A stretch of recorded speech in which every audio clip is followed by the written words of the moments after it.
This is the final battle. With you at my side, we will demolish the deep state. We will expel the warmongers from our government. We will drive out the globalists. We will cast out the communists, Marxists, and fascists. We will drive out the globalists. We will cast out the communists. We will rout the fake news media, and we will liberate America from these villains once and for all.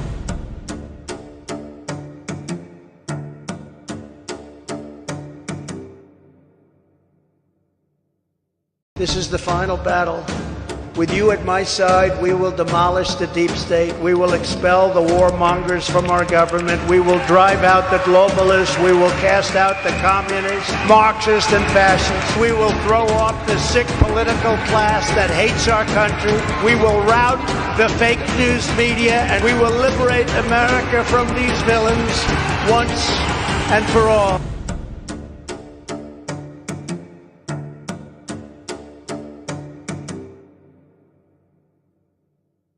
This is the final battle.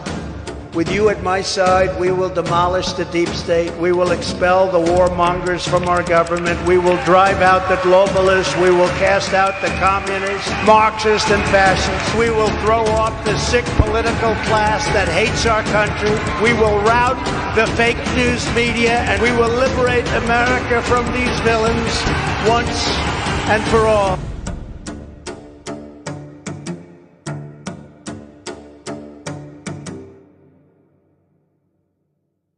This is the final battle. With you at my side, we will demolish the deep state. We will expel the warmongers from our government. We will drive out the globalists. We will cast out the communists, Marxists, and fascists. We will throw off the sick political class that hates our country. We will rout the fake news media, and we will liberate America from these villains once and for all.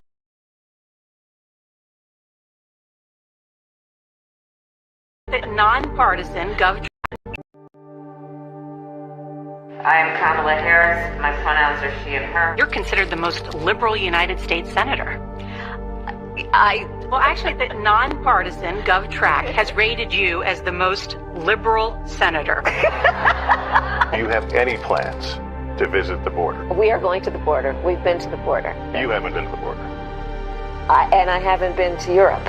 I am in favor of saying that we're not going to treat people who are undocumented cross borders criminals. That's correct. That is correct. A lot of the signs at the rally you just held were people standing there saying, abolish ICE. Yeah. Is that a position that you agree with? We need to probably think about starting from scratch. So you support giving universal health care, Medicare for all to people who are in this country illegally? I am opposed to any policy that would deny in our country any human being public health. Period. Are you for defunding the police? How are you defining defund the police? It's actually wrong and backward to think that more police officers will create more safety. We need to get rid of money bail. Convicted, in prison, like the Boston Marathon bomber, on death row, people who are convicted of sexual assault, they should be able to vote? I think we should have that conversation. I am prepared to get rid of the filibuster to pass a Green New Deal. I have always supported Medicare for all. I was very happy to sign on to Bernie's bill, and I give Bernie, frankly, a lot of credit. There's no question I'm in favor of banning fracking. Do you ban plastic straws? I think we should.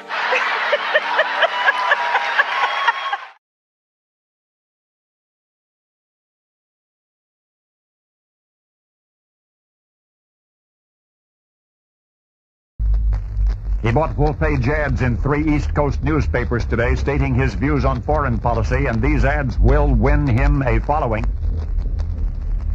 In the ads, he says, there's nothing wrong with American foreign policy that little backbone won't cure. And he says, we have no business spending ourselves broke in the Middle East, protecting ships that are not ours, and oil that we don't need. Rumblings in the Trump camp point as far as the presidency. Somebody has to help this country, and if they don't, the country and the world are in big trouble. Because within a short period of time, as sure as we're sitting here, there's not going to be a country and there's not going to be a world. I have no intention of running for president. And if it got so bad, I would never want to rule it out totally. Together we will determine the course of America and the world.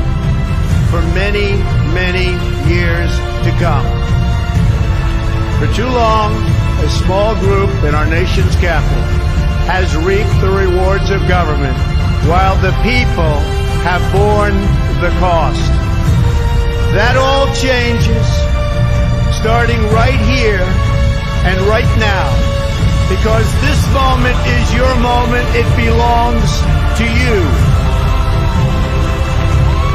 The forgotten men and women of our country will be forgotten no longer. Trump leading in 5 of the 6 most important battleground states. Biden continues to trail Donald Trump. Our latest polling out of Iowa also shows former President Trump with a 30-point lead over his nearest rival. The Republican primary is over. Donald Trump basically has this nomination locked up.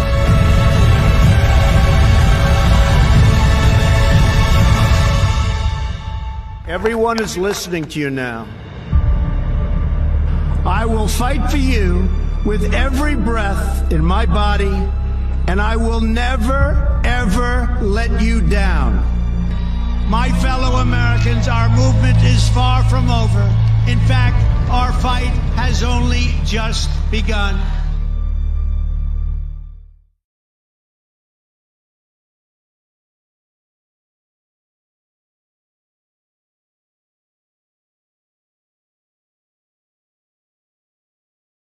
Cause which he knows to be right. The test of a man is how much he will bear for a cause which he knows to be right. How long will he stand in the depths of despair? How much will he suffer and fight? There are many to serve when the victory is near, and few are the hurts to be borne. But it calls for a leader of courage to cheer the men in a battle forlorn. It is the way you hold out against odds that are great that proves what your courage is worth. It is the way that you stand to the bruises of fate that shows up your stature and girth. And victory is nothing but proof of your skill, veneered with a glory that's thin.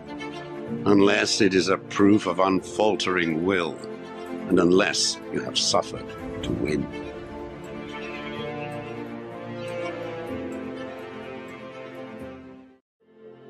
The test of a man is how much he will bear for a cause which he knows to be right.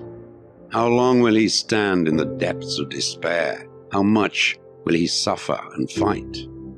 There are many to serve when the victory is near, and few are the hurts to be borne. But it calls for a leader of courage to cheer the men in a battle forlorn. It is the way you hold out against odds that are great that proves what your courage is worth. It is the way that you stand to the bruises of fate that shows up your stature and girth. And victory is nothing but proof of your skill, veneered with a glory that's thin. Unless it is a proof of unfaltering will, and unless you have suffered to win.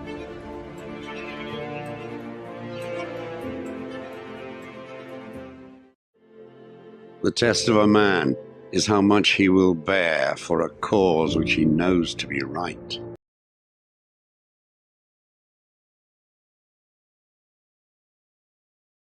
To introduce the 45th and soon to be 47th President of the United States, Donald J.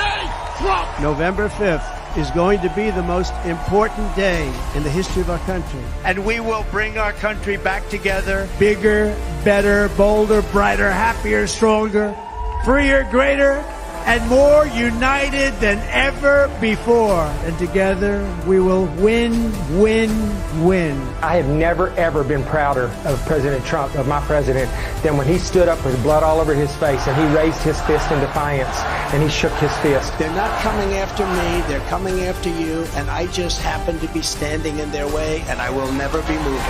He's not meant to be stopped. He's meant to help fix this country. On November 5th, 2024, we will take back our country and we will make America great again.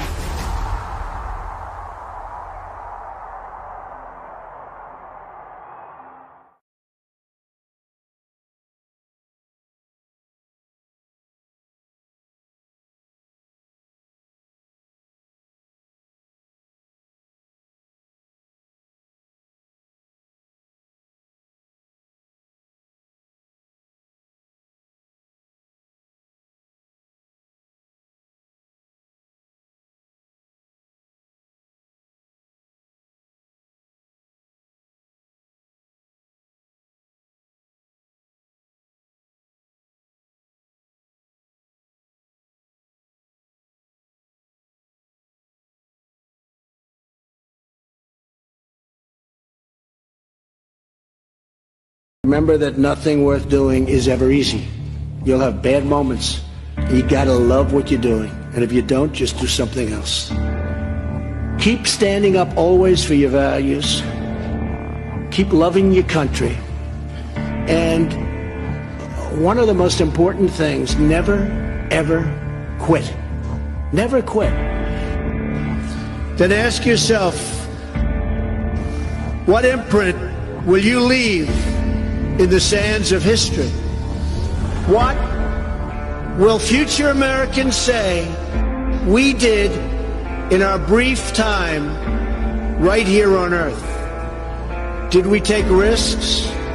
Did we dare to defy expectations? Did we challenge accepted wisdom and take on established systems? In my short time in Washington, I've seen firsthand how the system is broken. A small group of failed voices who think they know everything and understand everyone want to tell everybody else how to live and what to do and how to think. But you aren't going to let other people tell you what you believe, especially when you know that you're right. I know that each of you will be a warrior for the truth. Will be a warrior for our country and for your family. I know that each of you will do what is right, not what is the easy way, and that you will be true to yourself and your country and your beliefs. Remember this, nothing worth doing ever came easy. Following your convictions means you must be willing to face criticism from those who lack courage or the guts or the stamina to take it and to do it. It's called the road less traveled.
Donald Trump page. I'm checking the Elon Musk page, and I'm checking Twitter in general. So we're all waiting for this thing to hit. So as of right now, it has not posted. There's been no link posted or anything. So we're all just sitting, waiting for this to happen. That's where we stand. But as soon as it pops up, I will definitely make sure I get it and get it configured. So what's going to happen? Just let me just show you. So when I notice that it's popped up, I'm going to put this screen up. I'm going to put this screen up while I'm working here behind the scenes. I'm not going anywhere. I'm just putting up a screen so you don't see me basically get up and move wires and do some different configurations.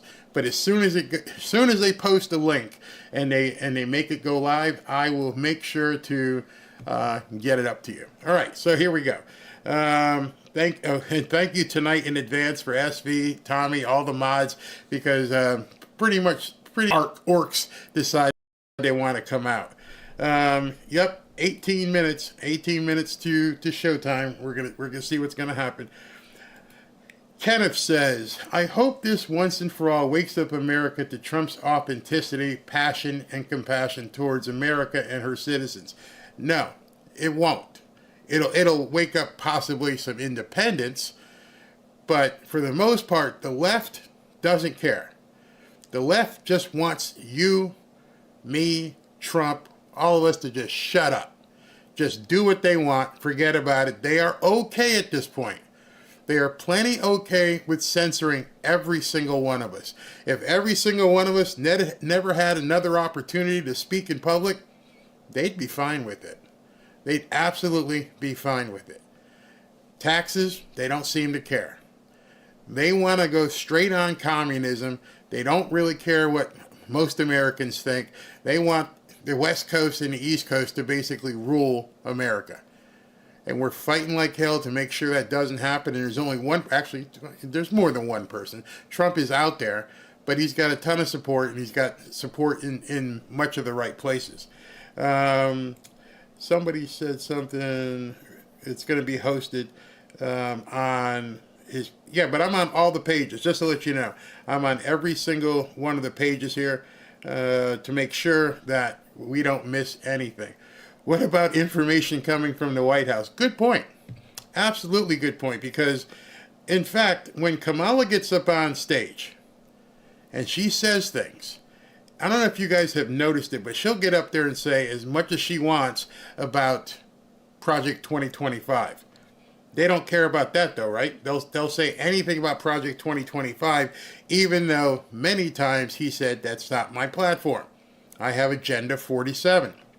So I'm not sure what the hell they're thinking about in terms of make that misinformation is okay when it's on their side. She lies all the time.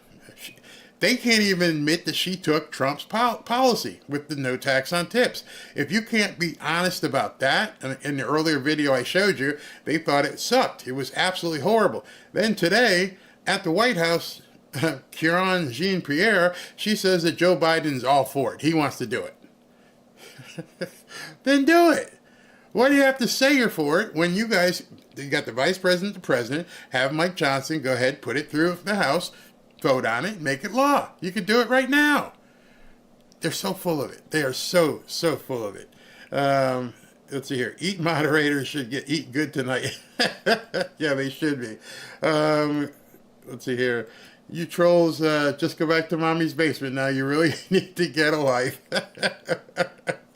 Oh, God, I can't even put that Tim Waltz thing. Oh, 16,000. Oh, love it, love it. By the way. Come on, show some love and click that like button. I do have X, but I wanted to see it here. Thank you very, very much. Oh, somebody put up, again, this is going so fast. They smell fear. It's not just fear. Just to let you know. As I'm checking and refreshing to make sure nobody's posted it yet. It's not just fear. It's utter desperation. If you can imagine at this point right now, and I'm looking to see if anything's posted. If you can imagine right now, tonight, they now know the gloves are off, Trump's back on Twitter, he's talking to tens and hundreds of millions of people, and there's nothing they can do about it. They can try to do stuff with his press conferences and not cover it.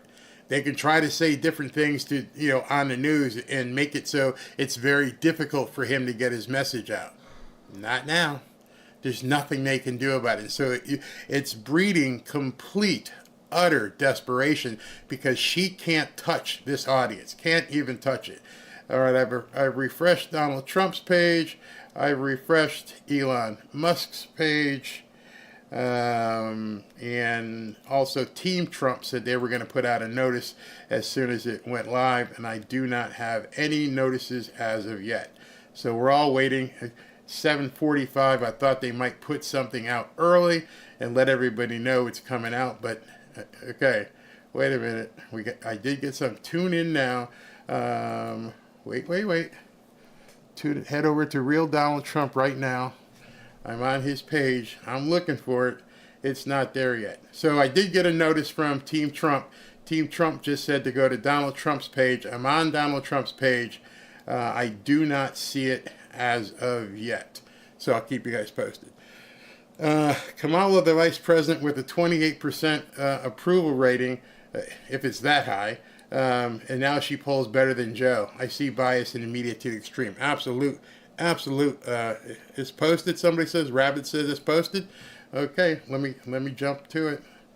I'm looking. Give me a second. I don't see it posted. Not on Donald Trump's page. You guys see it on Donald Trump's page? I'm looking here. No, I don't see it. The biggest interview now, we're asking you to make this president tonight only. No, guys, are you seeing it? I don't see it yet. I'm saying go to his page. Head over to Donald Trump right now. We'll make America. This interview will go down in history. I click on it. It says begin shortly. Do not see it. Not yet. I'm seeing if there's anybody else that sees it. Nope, not yet. You guys are seeing this? Black Men for Trump. What was my biggest live view ever? I don't know. Not really sure. Just checked. It's not posted yet. There's a bunch of people posting. Watch it here, but the actual post has not come up. It's going to come up on Trump's page. And so when some of you guys are saying, it's on this link or whatever, it's not there yet. They haven't. There may be some preview links, but they have not started. I'm on Donald Trump's page. This is where they're telling us to go. I don't see anything yet. Waiting patiently. Oh, here we go. Here we go, people. All right. All right, hold on. I've got to put up my banner here so I can do some work real quick here. Be right there. So they are going to give us some time here.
Wait, Donald Trump.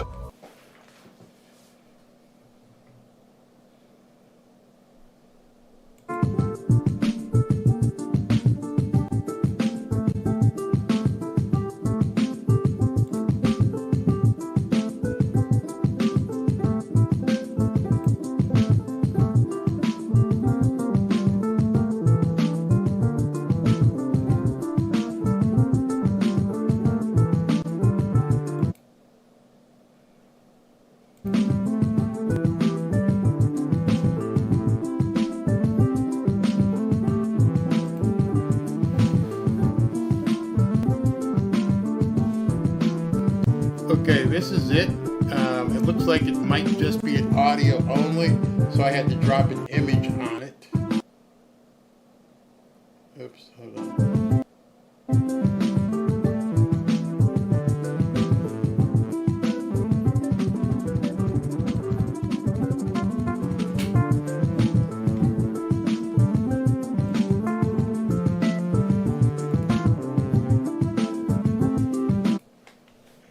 Just checking, just checking.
What role will artificial intelligence play in our lives?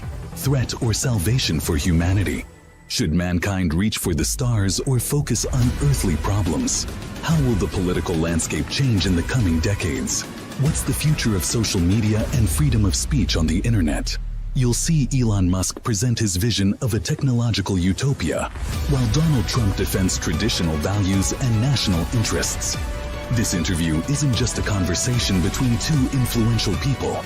It's a dialogue that could shape the direction of our civilization for years to come. Expect unexpected turns, tough questions, and possibly uncomfortable answers.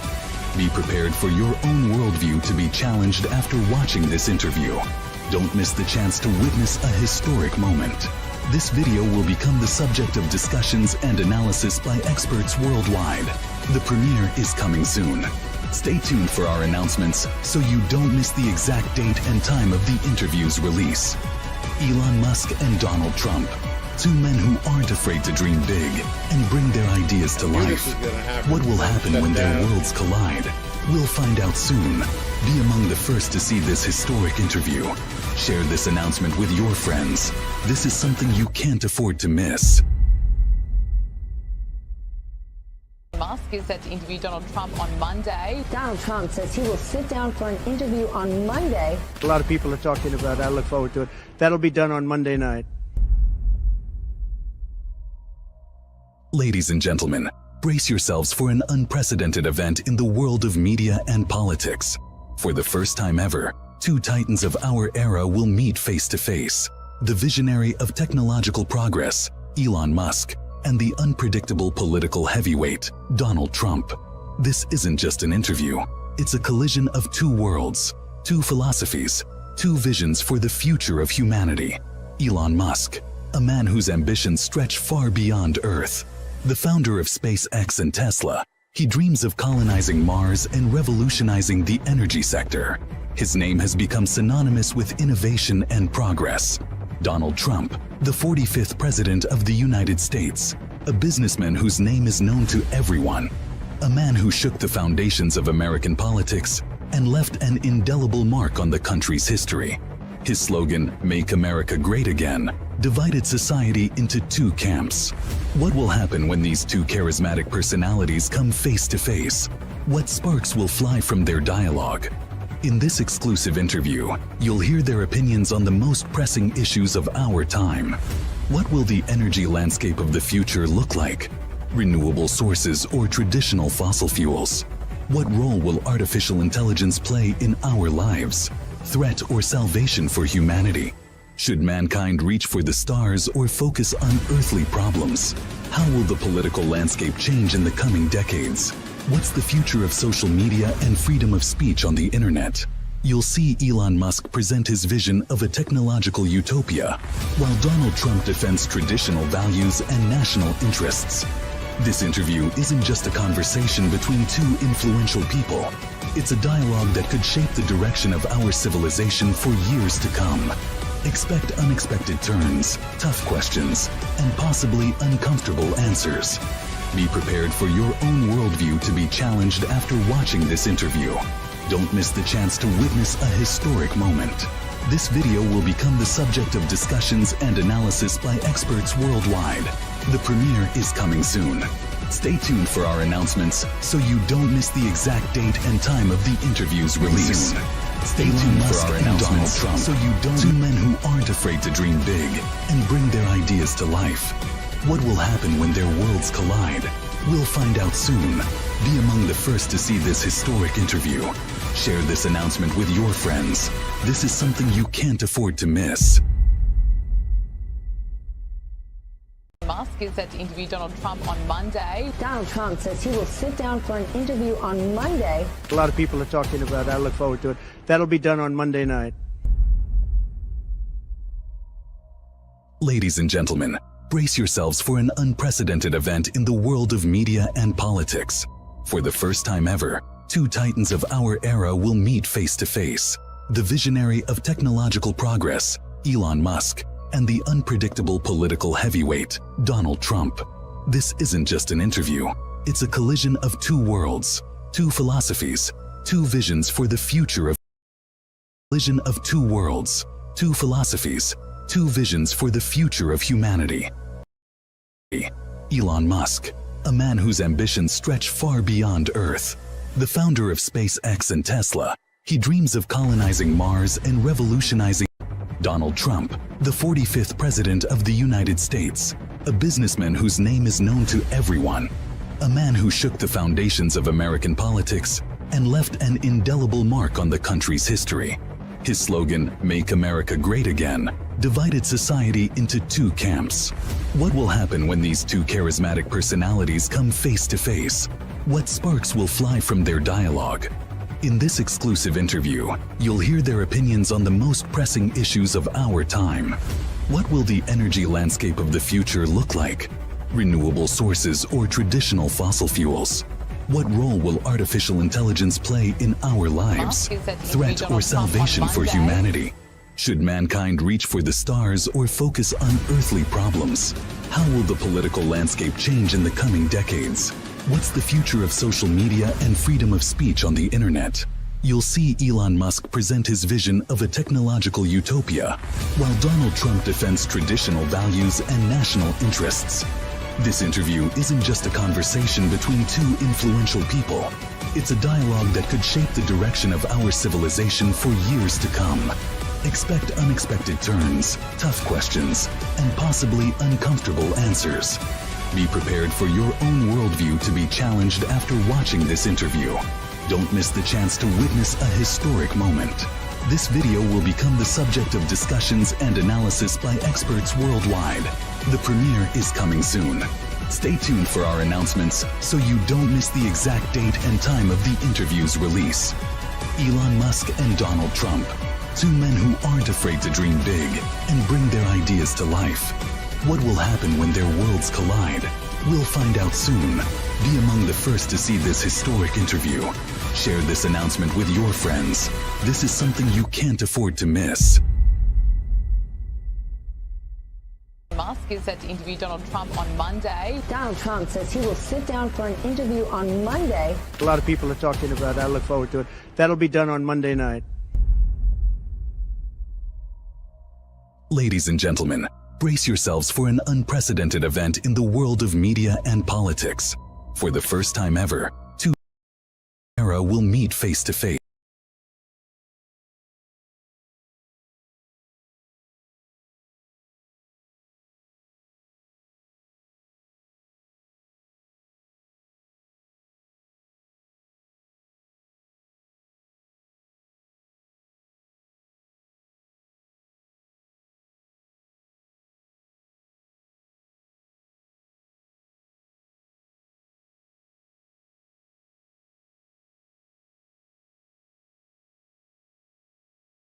Of the United States, a businessman whose name is known to everyone, a man who shook the foundations of American politics and left an indelible mark on the country's history. His slogan, "Make America Great Again," divided society into two camps. What will happen when these two charismatic personalities come face to face? What sparks will fly from their dialogue?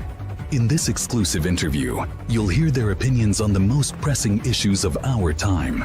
What will the energy landscape of the future look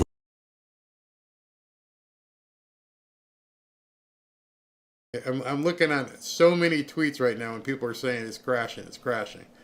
All right, so we're going to try and get this thing done, but all I can do at this point is wait for it to show up, because there's nothing we can do until it shows up. I can see the entirety of Twitter seems to be crashing as well. So let me keep hitting refresh. I apologize, guys, but this is obviously out of my realm, not my control here in terms of being able to do it. Seems it's overloaded. Yeah, you can see people saying it's overloaded. I can't access. Either can I. Did someone railroad the spaces? John Rich. Yeah, everybody's saying it. Cannot see it. All right, so we're just going to wait. Let Eon and his team of crack scientists get in there and fix this stuff. I'm sure he has all the space he needs. No pun intended, but I'm sure this is something that he'll be able to work out promptly, hopefully. I'm sure Trump has booked enough time and just to make sure he's ready, but all we can do is just keep refreshing. You know what would really suck, and I mean really suck, is we need to make sure that ISPs aren't blocking it. No, not showing anywhere. I can't get on either. Let's see what else here. X said it's crashing. Yeah, it's crashing hard. So we'll see. Whoa, they just terminated the Tesla YouTube channel? No. Wow. It's working now? Okay, let me see if it's working. Two visions for the future of humanity. Elon Musk, a man whose ambitions stretch far beyond Earth. The founder of SpaceX and Tesla. He dreams of colonizing Mars and revolutionizing the energy sector. There might be some people who are having the ability to get on, but as I can see right now, a lot of people are, well, I don't say they're complaining, but a lot of people are saying, they can't get in. I've been trying for 10 minutes, same, crashed. Looking forward to it. Let's see, I was in, now I can't get back in either. Can anyone join? So people can't join. We're not the only ones. 7.9 million people. I keep hitting refresh. Nothing much yet. They had to have known this was going to happen. I kind of said it this afternoon. Hey man, this is crazy at this point. All right, so it's not working as of yet. I cannot believe some of the people saying Tesla's YouTube channel got crashed. Nothing yet. Nothing yet. All right, so I'll listen and see what you guys say. Nope says space unavailable. History being made as we speak, both technologically and everything else. I can't. Says starting soon on Tesla YouTube. Tesla is carrying it.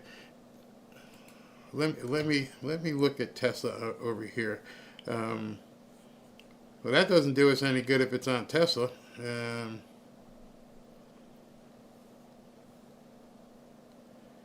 Let's see. Nope.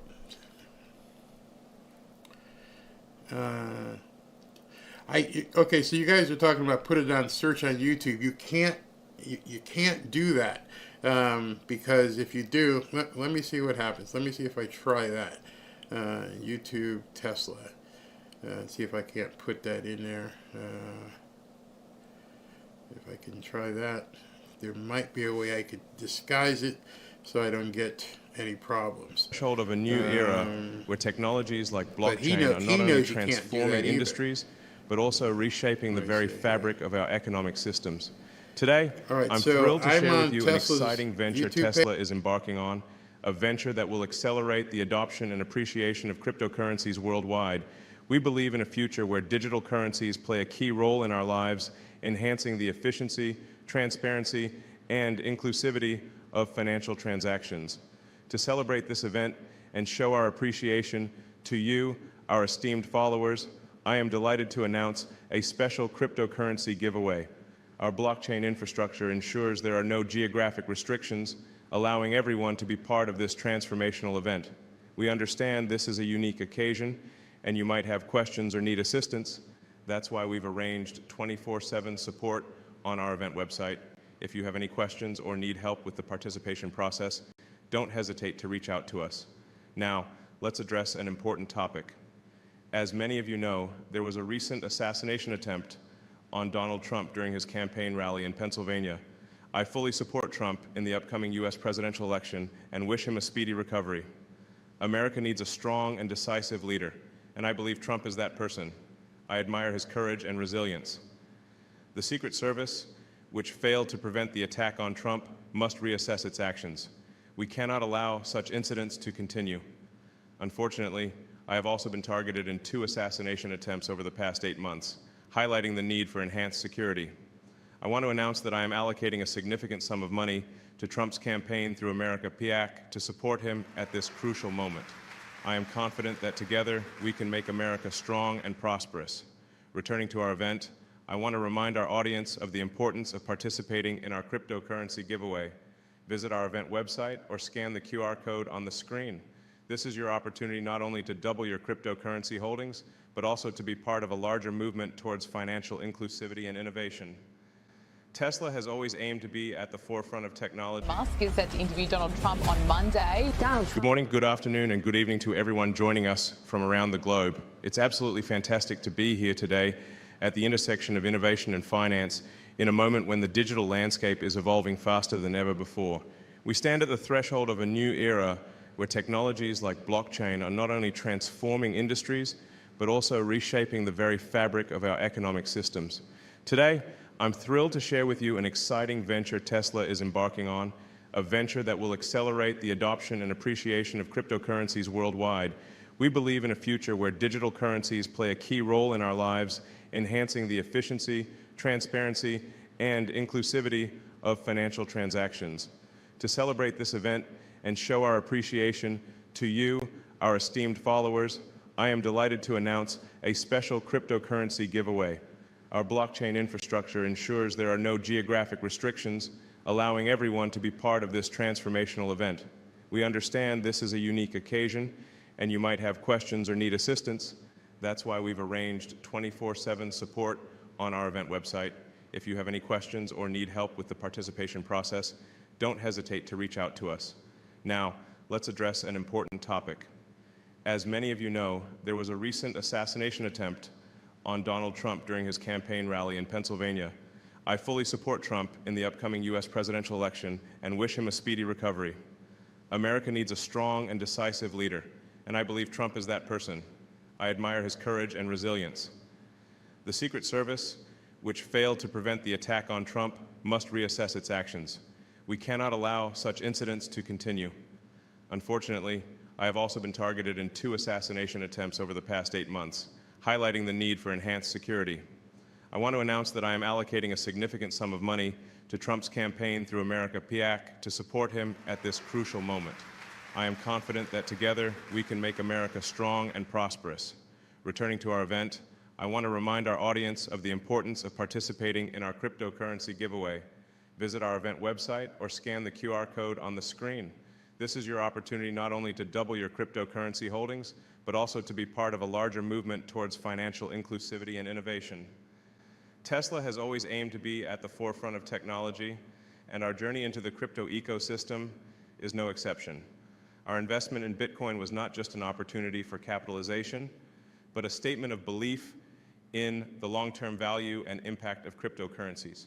We made a strategic decision to invest a significant portion of our cash reserves in Bitcoin, making not just a statement, but affirming our trust in digital currencies as a store of value and medium of exchange.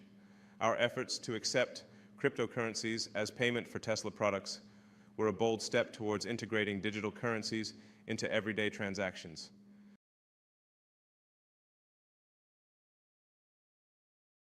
It did crash, and they can't fix it tonight. They'll get it fixed. They'll reschedule it. The lefties will be like, oh yeah, we shut him down. But he'll get it fixed. And trust me, they'll make it happen eventually. If it's not tonight, they'll make sure it happens. Like I said, he was up, I don't know if you guys saw, but he was up till 3 o'clock in the morning last night trying to test it. And he was playing a video game. Yeah, can't get in. Nobody can get in right now. So trust me, there's no way they are talking and doing the interview with so many people saying they can't get in. They are aware of it. I have no doubt that they're aware of what's going on. It's taking a lot longer than they thought. Personally, don't be surprised if you find out tomorrow that it's sabotage. I wouldn't doubt it whatsoever. There's probably still some people inside of that company that don't want things to happen correctly, and they waited till the right time. Everyone's trying to get it. Nobody can get on. Yeah, is the space working? I got in by trying a bunch, only music. Anyone here host yet? The EU is blocking it. Unable to fetch space. Me to my phone right now. Open it. Don't fret. If you got something to do, we'll be here. I'll wait. Let's see what happens if they get it fixed. I know a bunch of lefties are probably out there screaming, "Oh, we shut him down. We got him to be quiet." No, this is just, to me, just further information that this thing is going to be huge whenever it launches, because they're crashing this system. And obviously, it's crashing mostly probably because of traffic. If you look at the number, let me show you this. Number shows at this point 17 million people thus far have tried to access this site. And that's not me or you refreshing. That's 17 million unique visitors are trying to get in here. So it's not working as of yet. Let's go ahead and look at some comments while we wait. See what you guys have to say. It says 33 minutes. 33 minutes and they're working on something. The evidence, exactly. This is what I've been trying to say. The overload is evidence of the number of Trump supporters who knew we could shut down the internet. We knew it. Yeah, that was like one of the titles of my post. He's going to break the internet. And that's specifically what's happening right now. 225 are in, but they're not going to start with 225 when they know millions are out here. Millions. Let's see here. Metro Atlanta, Not Fulton County. Too many accounts trying to connect. X isn't configured for this type of connectivity. You may be right. Wow, I got 30,000 people watching this one. Please don't go away. Barry, I just looked at Truth Social's page, and he said he's not ready yet. Okay. Starts in 28 minutes, 24 minutes now. It's happening. Okay, people are saying it's happening on many, many podcasts. This is the power of the people. Absolutely. This should absolutely get you enthused. This is telling you, Kamala can't do this. I said it in my video earlier today. This is something Kamala Harris cannot do. She cannot drive this type of interest from around the world. America, Europe, everybody is waiting to hear this interview. She cannot drive this type of interest from around the world. Get this thing fixed. America, so if they said Europe, 30 minutes, everybody must have an idea. She cannot drive, and I'm sure they're going to try. Trump just texted, he is coming. I wouldn't be surprised if the lefties are trying a DDoS attack on their servers. I'm sure that. I'm absolutely sure they would be trying that. It's everywhere is having it at this point. Yeah. I'm wondering why I couldn't find it. Yeah, Elon tweeted it's delayed. Let me see if I can find that tweet and bring that to you, because I was wondering if he was going to basically give us some information. Elon Musk.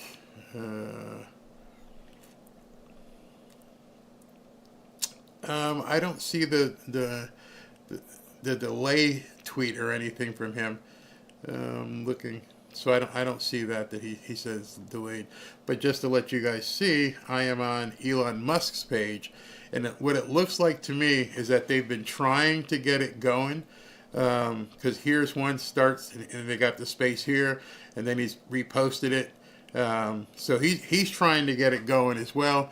It's just not firing on all cylinders yet. And there's the blue, and you'll know it's live when you see a button pop up and it says begin listening now. And right now that's not popping up. Obviously it popped up for some people, not for everybody yet. So we're still waiting. Still waiting to see. I'm on my laptop. I don't get it either. So not yet. Not yet. Let me see what you guys got for comments here. Elon is taking a time ticker on the screen. Says 23 minutes. Somebody goes, my stepson just told me he's watching right now from the Tesla YouTube page. No, he's not. I'm telling you right now, he is not watching it from the Tesla YouTube page. I mean, I could show you Tesla, but it's not on that page. Way too big to rig and way too big to air. Unbelievable. Unplug it. Oops. Patiently waiting. What? Elon said on X it will start in 45 minutes. That's what I mean, peeps. When you see people post things like that, understand, I can check real quickly. And there's nothing here. When he said, okay, there it is. Okay, there is the answer we were looking for. There appears to be a massive DDoS attack on X, working on shutting it down. Worst case, we will proceed with a smaller number of live listeners and post the conversation later. So the hackers got together and they decided they're going to take down Twitter tonight. That's how bad they don't want people to hear Donald Trump. So he's got a massive DDoS attack. That's basically where they just try to overflood your servers and make it so that people can't access the site. I knew something was going on because the site itself was turning gray on me. So there's an explanation from Elon at 8:18 p.m. Some people can get on, some people can't. It all depends on what node you're on and how big this attack is. But it's a huge attack. And we foresaw this coming. I wish he had foresaw it coming better, because this is really, really bad at this point. But it tells me how bad they want to do. So he just reposted that. He goes, there appears to be a massive, this was 1 minute ago, 8:18? Yeah, the same one. This is nuts. Yet another attack on free speech. That should tell you That should, a DDoS attack during a situation like this is insane. That should tell you everything. And don't think for an instant, don't think that the three-letter people in our own government might be having something to do with this. I wouldn't put it past them whatsoever. Not whatsoever. So it goes back to my video earlier today. She can't win. They know she can't win. We got a blue screen. Let's see if it fades off in a second. Nope, it fades off. They know she can't win. This is just further confirmation for me that they know she can't win. They have to shut him up. It also might let you know that's might be one of the other reasons he got shot. At this point, this man is too powerful that they don't even want him speaking. That's how bad this is. And you expect me to believe that a poll you expect me to believe that a poll showing Kamala Harris leading is truthful when you're going to this level of insanity to keep people from hearing what this man has to say? Nah, that's not what winners do, man. That's not what winners do whatsoever. This absolutely confirms everything what I was thinking. There's no way she is ahead. None. She is not ahead. This is ridiculous. Yeah, I mean, they're gonna make sure that this guy is taken out one way or the other and people don't see it. Starts in 18 minutes. Who knows? But Sherry, you're absolutely right. This is definitely a sign that the enemy is indeed panicking. This should make you feel comfortable and make you realize at this point to ignore the polls. That tells me everything I need to know at this point. Why would you be going to this level to keep this man from talking? Man, absolutely. Travis, you're absolutely right. This is crap. It's okay. You know, it's funny. It's okay. We know the truth. MAGA is the best thing ever, and they absolutely hate us. Exactly. They know at this point if there are, and let's quickly look at this number again. If they know that, I'm looking at it and it says 23.2 million people have viewed this page. They are keeping tens of millions of people away from watching this tonight. And to them, they think it means that it's a victory. Nah, it lets us know you're terrified of us. You're absolutely terrified of what we're going to be doing in November. So you're trying everything, as AOC said in that video, they're doing everything and anything to stop him. That should really piss you off at this point. Elon said there is a cyber attack going on from the United Kingdom. Oh, you mean the European Union? BAM? Let's see if I can find that tweet. So we're in the middle. We're sitting here watching world history. We're watching what's going on right now in terms of what they're trying to do to America. They're trying to stop this guy from talking to all of us. They don't want it to happen. They'll do anything.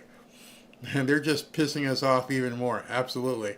I showed the tweet from Elon showing it was a DDoS attack. The EU is interfering in U.S. elections. They won't discourage us. Yeah, there are 100 million people looking at a blank screen right now.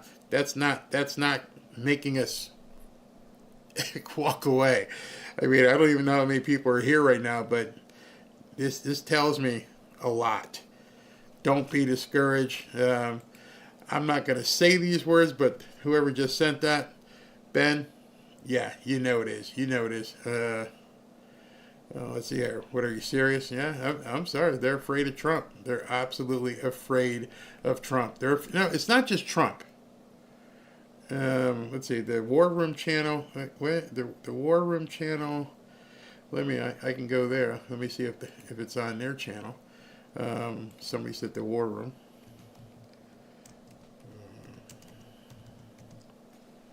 Oops, wrong computer. Hold on 1 second here. I gotta shut this.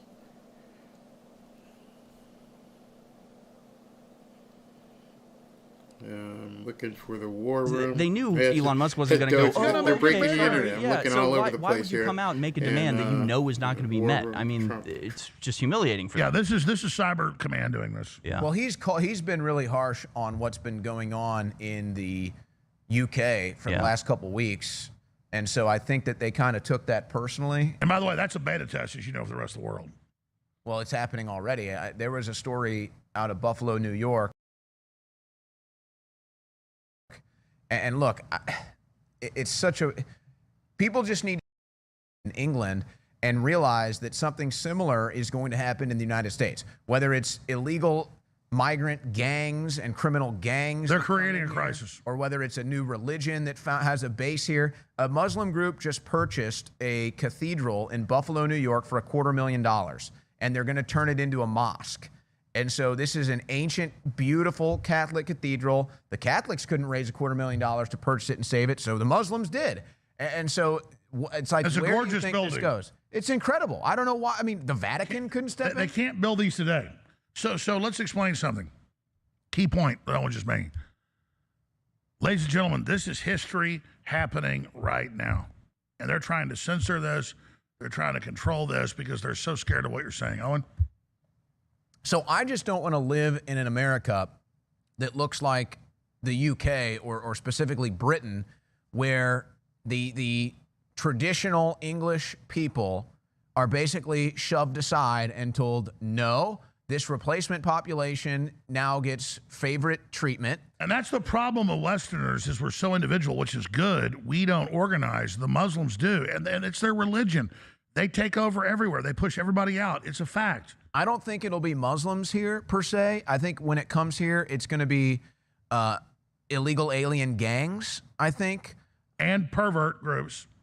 And so that's the pedophile, the Rainbow Pedophile Coalition. This was set up. If you look at what's happened in England in the last few years, this was set up for the Muslim population to essentially assert its dominance over the English culture and civilization. That's what was being set up. Now we're finally seeing the final result, and people are shocked because the government's coming out and saying, nope, if you're a white Englishman, sit down, shut up, you're going to prison.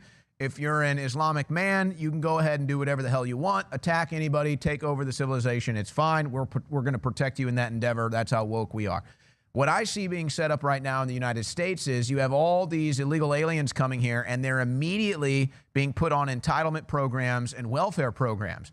And so what's going to happen here is the day that these entitlements run dry or the day that their welfare state gets cut off, they're going to start rioting. They're going to start burning cities. They're going to start destroying our country. And when people try to step up and stop it or call it out or say anything, you'll be the one that gets arrested. You'll be called a racist, I mean, they throw, a xenophobe. What's really gotten, even me just putting it out, said like 10 million posts. An update from Elon Musk a minute ago. He says, we will proceed with the smaller number of concurrent listeners at 8:30 Eastern time, so that's in 2 minutes from now, and then post the unedited audio immediately thereafter. So they are solving the problem. Good. It was a smart move to cut back to people can get on. That means they'll block the people coming in with the DDoS attack. So let me just throw this out real quick. The point I'm trying to get at here is this is information warfare. And so who do I have in there posting on X? Because I see us with millions of viewers already tuned into us. So I want to put this out on X as another repost of the live feed. You guys got me? I want to put what I'm about to say out. I can do it myself right now. On X of the live show feed. I want to put this out right now. You guys ready? Yeah, I'm listening to you right now. All right, I want you to retweet this. I want you to post this on X. Elon Trump interview under hack attack.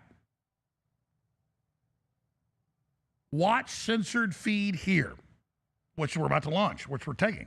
It's all true. And that'll go super viral because people need to, the average person doesn't know they're being blocked. They don't know why they can get on.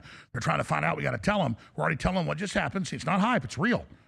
So, breaking. Elon Trump interview under hack attack. See censored interview here live. That's the headline. And you see, we're not even doing it in the future. It already happened, but the people trying to hit the Elon link aren't able to get this because it's shut down. We're telling them. So you heard the headline right now. Exclusive. Elon Trump interviewed under hack attack. Hear and see censored interview at this link. Sound good? Something like that? All right, fire that out. And again, to listeners, that's all you can do. Like, take what's happening and don't like, oh, God, they're attacking us. We're beaten. I know most of you understand this. But use it against the enemy. That which doesn't kill you only makes you stronger. Owen? James O'Keefe calls that distribution by proxy. And so that's essentially what we're doing. We're acting as a proxy for this X space between Trump and Musk. Exactly. Whatever happens to their feed, we're jacked in boosting it. So they got to attack us too. And so basically now... we're all Spartacus. So basically now all we have to do is act as one person taking that feed, and then we just feed it through our amplified feed to the millions of people that tune into us, and it only affects the X spaces to and the that means the one. enemy DDoSing their link, we get around them. Yes. So I was actually able to join the space somehow. Over 500,000 people have joined. I'm listening to the elevator music right now. It's coming from Trump's status, but I don't. Maybe I'm in here. I don't know. I wonder how many people they're going to let in. It's under massive attack. So, yeah. But don't worry. They're going to run headlines tomorrow, even if they don't get on there tonight. Oh, Trump, big crash, big joke. No. I predict when Trump finally does the next Elon interview, it'll be 5 times bigger. What, 800 million views? 100 million in 24 hours guaranteed. Yeah, but I mean, Tucker got 200 million with Putin. I think this should be bigger. Could be. Could be. If people get pissed off. Chase Geyser, what's the latest? Yeah, so there's nothing new to develop, but we got that tweet out. We are encouraging everybody to watch. If they can't get into the space, they can listen to it uncensored on our live streams on X or at Infowars.com/show. But we're still getting elevator music inside the space. We are in the space, so we will be able to broadcast it unless they start another space, but I don't anticipate that. And by the way, people can criticize Elon. This is a revolutionary technology. This is what it takes, like a space program. I mean, and this is... Look at this thing, man. This thing. What? I hope it takes off tonight. It's too big. I think this, we've got too big to rig for the election. This is like too big to go. This is like too big to launch. Too big to stream. Yeah, too big to stream, too big to launch. Because he says we want to limit the people that can get in. The requests aren't going to stop coming. Right. Well, exactly. I'm not an engineer, but that's what they call a slow loris attack. It doesn't matter if you try to block it. Your computer still has to take requests, and a hacker just goes request. This is like any big, if you look at any big famous international soccer match, this actually just happened in Miami last month, where there's so many people that want to go to this game that the crowds outside of the stadium are just so massive. You can't get in. You can't get in. And so people just end up climbing up the rafters and up the fence and into the scaffolding. And then they had to cancel the Copa America game. They had to delay the Copa America game like an hour and a half in Miami last month because it was like the same thing. There were too many people there. So it's a sign of success. It's a sign of how popular it is. It's a sign of how big it is. It's basically the biggest event. I mean, biggest international soccer matches on the planet. They have to delay the games because too many people show up, and they basically shut down the stadium. So that's what you're getting the equivalent of right now. It does look...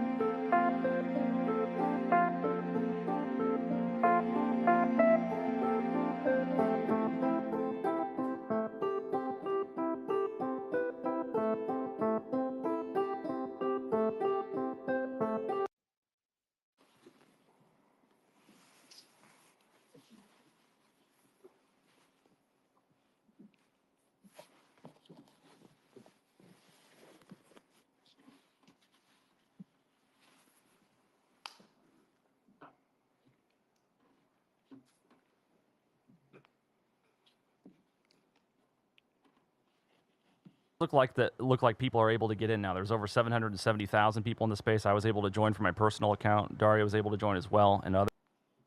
God, I'm not gonna even say it. Look, but people were like telling me this sex stuff, and I was like, "What's that mean?" What? I'm sorry. Like where a tampon goes with your Tim Walls? Yeah, I'm sorry, man. I know how to.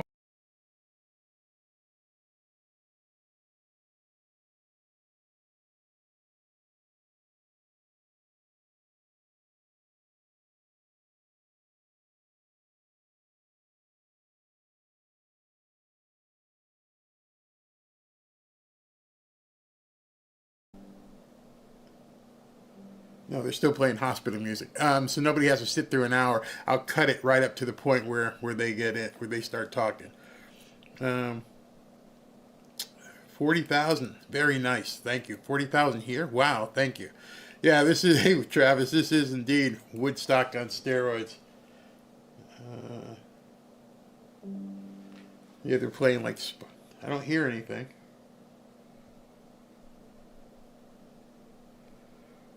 $855,000 in here right now. The hold music stopped. I don't have, not hearing anything else right now. It doesn't, it also will show if anybody's speaking, and nobody is speaking right now. So, not really sure. Yeah, I'm lucky, but who knows, maybe the luck just ran out because I don't hear any background music playing right now. And everything is there. Unbelievable. Unprecedented event. Let's see if Elon has said anything else. He said he's going to proceed. I'm looking on his Twitter page. He said they were going to start at 8:30. We're about 7 minutes past that. But I'm not, as of right now, I'm not hearing anything. Pull the laptop back over here.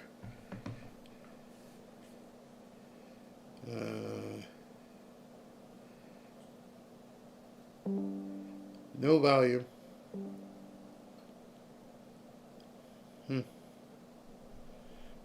I'm definitely not getting out of here. So I don't hear anything. Okay, it's the same on Getter. All right, so it's not just me. The music, the hold music stopped. Others don't have music either. Okay, so they had hold music playing, but as of right now, there is no hold music happening either. So let me just sit this here so it's in front of me. Yep, being patient. Just trying to deal with this. Yeah, Benny Johnson's in with multiple computers. Yeah, I mean, here am I.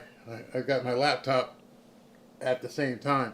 See, when you're doing stuff like this, a lot of times you do need a second computer because in order to get the sound to play the way you want it, you got to have it on a different computer. But as of right now, the hold music was playing, but we're not getting any sound. And also, if you look up onto the side where you see that on the right, you can see who the speakers are. And the two guys with the red microphones are both Elon Musk and Donald Trump. Well, you see there's two red lines through that. They're the only two who can speak. So we can all listen, but we can't speak. So you're listening through my feed. When it comes on, you're going to be able to hear it through my feed because it's on a second computer. But you're not missing anything because if they were talking, I would be able to see that they were indeed talking. You know what's funny is I don't know if you guys can see it, but up on the screen, if there's Trump, there's Elon, and then I'm the one next to the two of them. That's pretty cool. So somehow I got put in that number 3 position. I'll take that.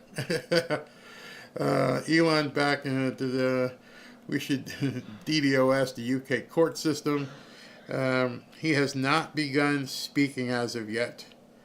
I can see that. Don't hear. At this point, there are 948,000 simultaneous people listening to this. I can see that. Almost a million people. 948 in the room simultaneous people listening. Unbelievable. I can see that. Almost a million people. 948 in the room simultaneous. DDoS is from Germany 40%. Almost a million people. 948 in the room.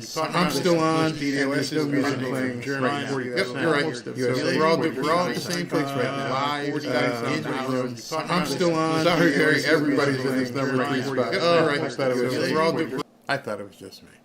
I'm in the number 1 position. Somebody says probably attacked by the Democrat Party. Let's see here. Trump needs to sue over this election interference. Everyone that is listening is number 3. Okay. Thanks for telling me. I just burst my bubble. Axe apps, yes, I'm actually seeing 962,000 right now. Let's see here, faith and patience. Thank you, Be Joyful. Thank you very much. So let's see if they can get this thing turned on. Waiting for someone to begin talking. And as soon as they begin talking, I will definitely click the button. Not enough to say that we're winning. You got to vote. Make it too big to rig. Absolutely. Just imagine you're seeing too big to rig right now. You're absolutely seeing what it looks like to be too big to rig. Benife, Melanie, how you doing? Thank you very much for tuning in. All right, hello everyone. Hey Barry, everyone is saying the We Democrats unfortunately had a massive sent bots in the live distributed stream. denial of That's why service it's not attack working. against It's our possible. servers, and saturated all of our data lines. Like basically hundreds of gigabits of data were saturated. We think we've overcome most of that, and so it's now time to proceed. But as this massive attack illustrates, there's a lot of opposition to people just hearing what President Trump has to say, and but I'm honored to have this conversation. I want to emphasize it's a conversation, um, and it's really intended to just get a feel for what Donald Trump is just like in a conversation. It's hard to catch a vibe about someone if you just don't hear them talk in a normal way. And when there's an adversarial interview, like no one's themselves in an adversarial interview. And this is really aimed at kind of open-minded, independent voters who just trying to make up their mind. Uh, and so you can understand like what is what is it just like to have a conversation. So um, honored to Donald, great to speak. We had a great conversation yesterday. As you mentioned yesterday, if we could just record that conversation and post it, it would have been excellent. And I hope we can have something like that today. Well, I think we will. I'm pretty sure we will. And congratulations, because I see you broke every record in the book with so many millions of people, and it's an honor. We view that as an honor. And then you do want silencing of certain voices. Usually those are voices that have something to say that are constructive, oftentimes constructive. And so we have to consider it an honor. But congratulations on breaking every record in the book tonight. That's great. Well, thank you. Well, I mean, maybe we could start off with, the assassination attempt, which was an incredible thing. And I have to say that, your actions after that assassination attempt were inspiring. You, instead of shying away from things, instead of ducking down, you were pumping your fist in the air and saying, fight, fight, fight. And I think that's, the president of the United States represents America, and I think that is America. That is strength under fire, and so that's a big part of the reason why I was excited to endorse you as the president of the United States for having another term here. Is that was just incredibly inspiring. But I mean, what was it like for you? Not pleasant. I have to be honest. I said there was blood. I had more blood. I didn't know I had that much blood. The doctors later told me that the ear is a place that is a very bloody place if you're going to get hit.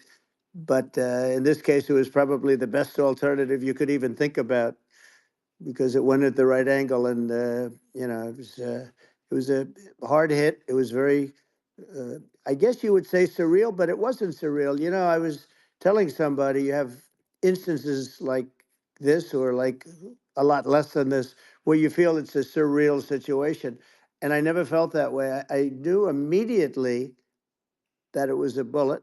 I knew immediately that it was at the ear. Yeah. And because it hit very hard, but hit the ear.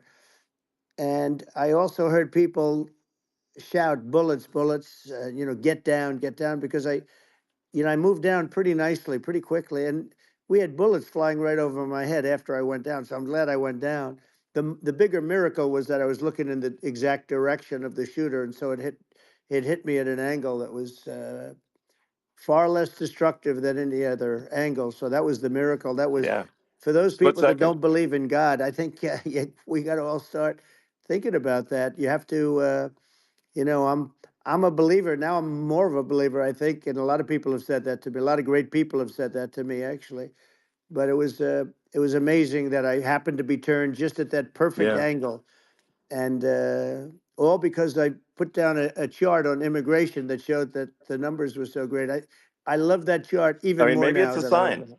Maybe Yeah, that's a sign, you know. it's an immigration sign. You But highlighted a serious issue, and yeah, at that moment, that's right. the bullet missed your, hit your ear, but missed your head. I mean, Well, the amazing thing is that the sign, I said, bring down that sign on immigration, and it was literally about an eighth of a second where it would be good, and after that it was going to yeah, be a disaster, no matter which way you were facing.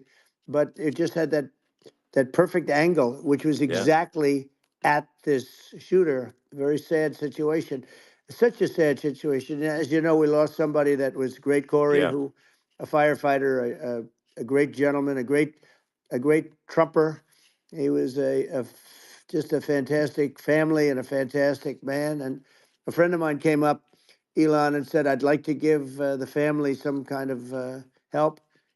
And I said, "All right, that's great." He said, "Do you mind?" I said, "I don't mind at all." And he wrote out a check for $1 million, gave it to the wife. And, you know, she said, "This is really nice, but I'd rather have my husband back," which is a nice thing for sure, somebody to say, to be honest. She's great. The family is great. And we raised a lot of yeah, money for them and for two other gentlemen are unbelievable people also. They were hit really badly. They thought they were not going to make it, and they did. The doctors in the Butler area, I tell you, they were incredible. They saved the two, and they were really hit tough, both of them yeah, equally. And we thought yeah, my first question was because I heard bullets flying over me, and I said, "How many people were killed?" Because we had a massive crowd there, a tremendous yeah, thousands and thousands of people, and there was no land. I mean, it was all people. So I said, "How many people have been killed?" Because I knew there were other shots being fired, sure, and they said, "We don't know yet, but some people have been badly hurt." And I have to give the Secret Service sniper, they call him, or sharpshooter, but sniper, yeah, because he didn't know there was a problem. He's an extraordinary shot, obviously, and he didn't know there was a problem. And he was yeah, able to pick it all out within 5 seconds. And he used one bullet from very far away, I guess probably about 400 yards. The shooter was 130, but he was on yeah, he was on the opposite side of the field and the podium, and he saw the smoke and the flame from the gun, immediately recognized it, and immediately took a shot. And it was one perfect shot from very far away. And if he didn't do yeah, that, Elon, he would have. I mean, if he would have, a lot of people, a lot more people could have been sure, badly hurt and killed. So yeah, I have to absolutely, take my hat off to him because that's also a surreal. You know, he's been with them for 23 years, and yeah, he's never had anything like this. And all of a sudden, he has to act, and it's a very tough thing to sure, act and to be shooting somebody. But he saw the gun, saw the smoke, saw the flame from the gun, very far away. I obviously has very good eyes. He's got very good vision, which assume you have yeah, to have in that particular work. But he took absolutely, aim very quickly, and it was they say it was approximately 5 seconds from long range, yeah, one bullet. If that didn't happen, yeah, because the shooter had a lot of bullets, he had a lot of cartridges up sure. there with him, so could Well, have been very. I mean that's clearly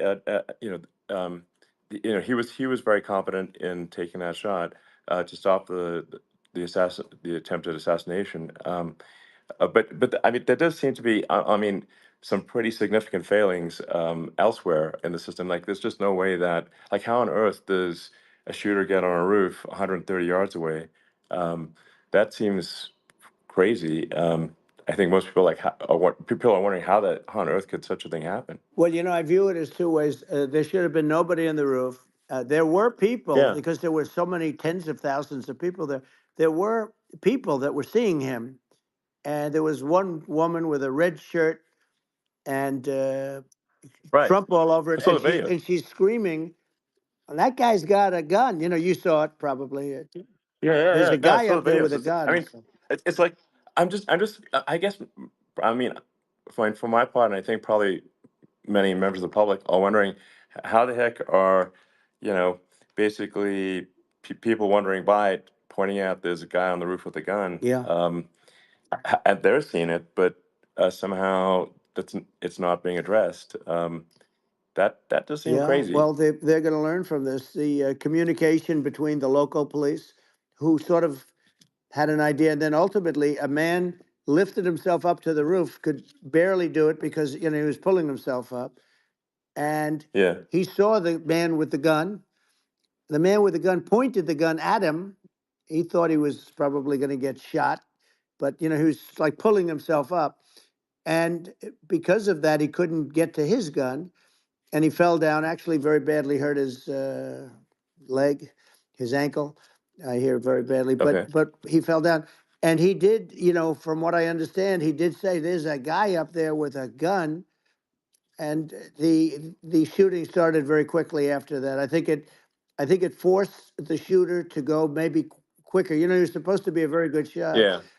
My sons, Don and Eric, they can't believe what happened, but they said from 130 yards, a bad shot would hit that target almost every time. They said it's like in golf, Yeah. sinking a 2-foot putt. Yeah. It's not a tough No, shot. it's not a long shot. The Secret Service person had the long shot. He had triple the Yeah. distance actually. So it was a terrible thing. Look, it's hard. I have to say this about the Secret Service. When I went down, and I went down based on, I think, they're screaming, but other people also, because people saw this happen. You had so many people. One of the miracles was that nobody ran. I mean, if a gun goes off, the crowd Yeah. control people showed us this. When guns go off, and it does happen in stadiums at a soccer match or some kind of a match, everybody flees. They call it a stampede, like cattle. But everybody, and a lot of Yeah. people get killed with those stampedes. We had Sure. more people than you'd have at, some of these matches or these games, and nobody left. You had a small group behind us in the grandstand, and that was full. And you look at it as it was taking place, and normally they'd be running. They didn't leave. They saw that I was hurt. They saw a lot of blood, and they saw that I went down, and it's almost like they wanted to be with me. Well, out front, you had thousands, tens of thousands Nobody of left. people. As You far had as the eye a could see, small you had group people in behind. Butler, as far as the eye could see, and Yeah. and a lot of press too. There were many cameras on watching this. It's what makes it so different, because normally things happen that aren't good, but you never have a picture of it. Here we have all these cameras shooting it. So, sort of amazing. But one of the interesting things was that you didn't have anybody flee. You didn't have anybody stampede. Sure. Nobody. And there were some people behind me, they stood up and they're looking like, I mean, I'll tell you, you want to have them in a foxhole with you. I want to meet some of those people, because it's so different from what you heard. But so I was down, but the Secret Service guys, there were bullets flying right over my head. You could hear them go whizzing. And these guys came jumping on top of me, and a young lady, Kate, would jump. They moved so fast, and let me tell you, that took tremendous courage. Now there was a lack of coordination. There was, obviously everybody understands that somebody that building should have been covered, and Yeah. I mean, that was I the think big that thing. looking at the aerial views, that building would be like the number one spot for a sniper. I mean, it's like if you were to pick like what is the favorite place, if the goal is to assassinate, what's your favorite spot? That building, the You're roof of right. that building would be number one. That would have been the spot. It's like you can ask for a better No, location. It's like number no, that one. would have been the spot. You know what people think Yeah. is when the local policeman, who, by the way, he really he did what he was supposed to do. He couldn't hold on any longer, and then when he got Yeah. his head just peeking above, this guy standing there with a gun at his head. And when he fell down, again, hurt his ankle very badly, but he was making the calls. But what happened is the firing took place very soon. So what they Yeah. think is that this guy ran to his site, which he had all planned out with the gun. He ran to the site and he started shooting fast. And maybe that's why he sort of missed. I mean, he Yeah. But he as you got said, me, but he it would have could have hit. been a much Yeah. bigger problem. But he totally would have hit if you hadn't turned your head. So, like, there was it was a very near It thing. was a So, miracle. If I hadn't turned my head, yeah, I would not be talking to you right now. As much as I like you, exactly. I would not. Yeah. I would Well, not be talking to you. maybe talking to me from another realm, perhaps. Yeah, that's Um, right. We'd be talking from a so, different place. But it was a very terrible experience. The Butler Hospital, they did such a great job. The doctors were so good. Everybody was so good. There was a mistake if somebody knew, because people were hearing that, there was just a bad feeling that there was somebody was around. You know that story now. It's been pretty yeah, well. yeah, And yeah, if somebody could have said, because they've oftentimes said, like there'd be a lightning storm or something, because I've done, I think, over 300. I think I did a lot more than that, but we did a lot. And oftentimes they'll say, sir, could you wait 10 minutes, please? Sir, could you wait 20 minutes? There's a storm overhead or lightning or something, right? And yeah, that happens yeah, often. And this would have been a perfect time for that to have happened, but it yeah. didn't get coordinated. That was the problem. Well, it was your. I think your actions in the heat of fire, and like what I found admirable there was that you can't fake bravery under such circumstances. The courage is instinctual or it is not. It's not a rehearsed action.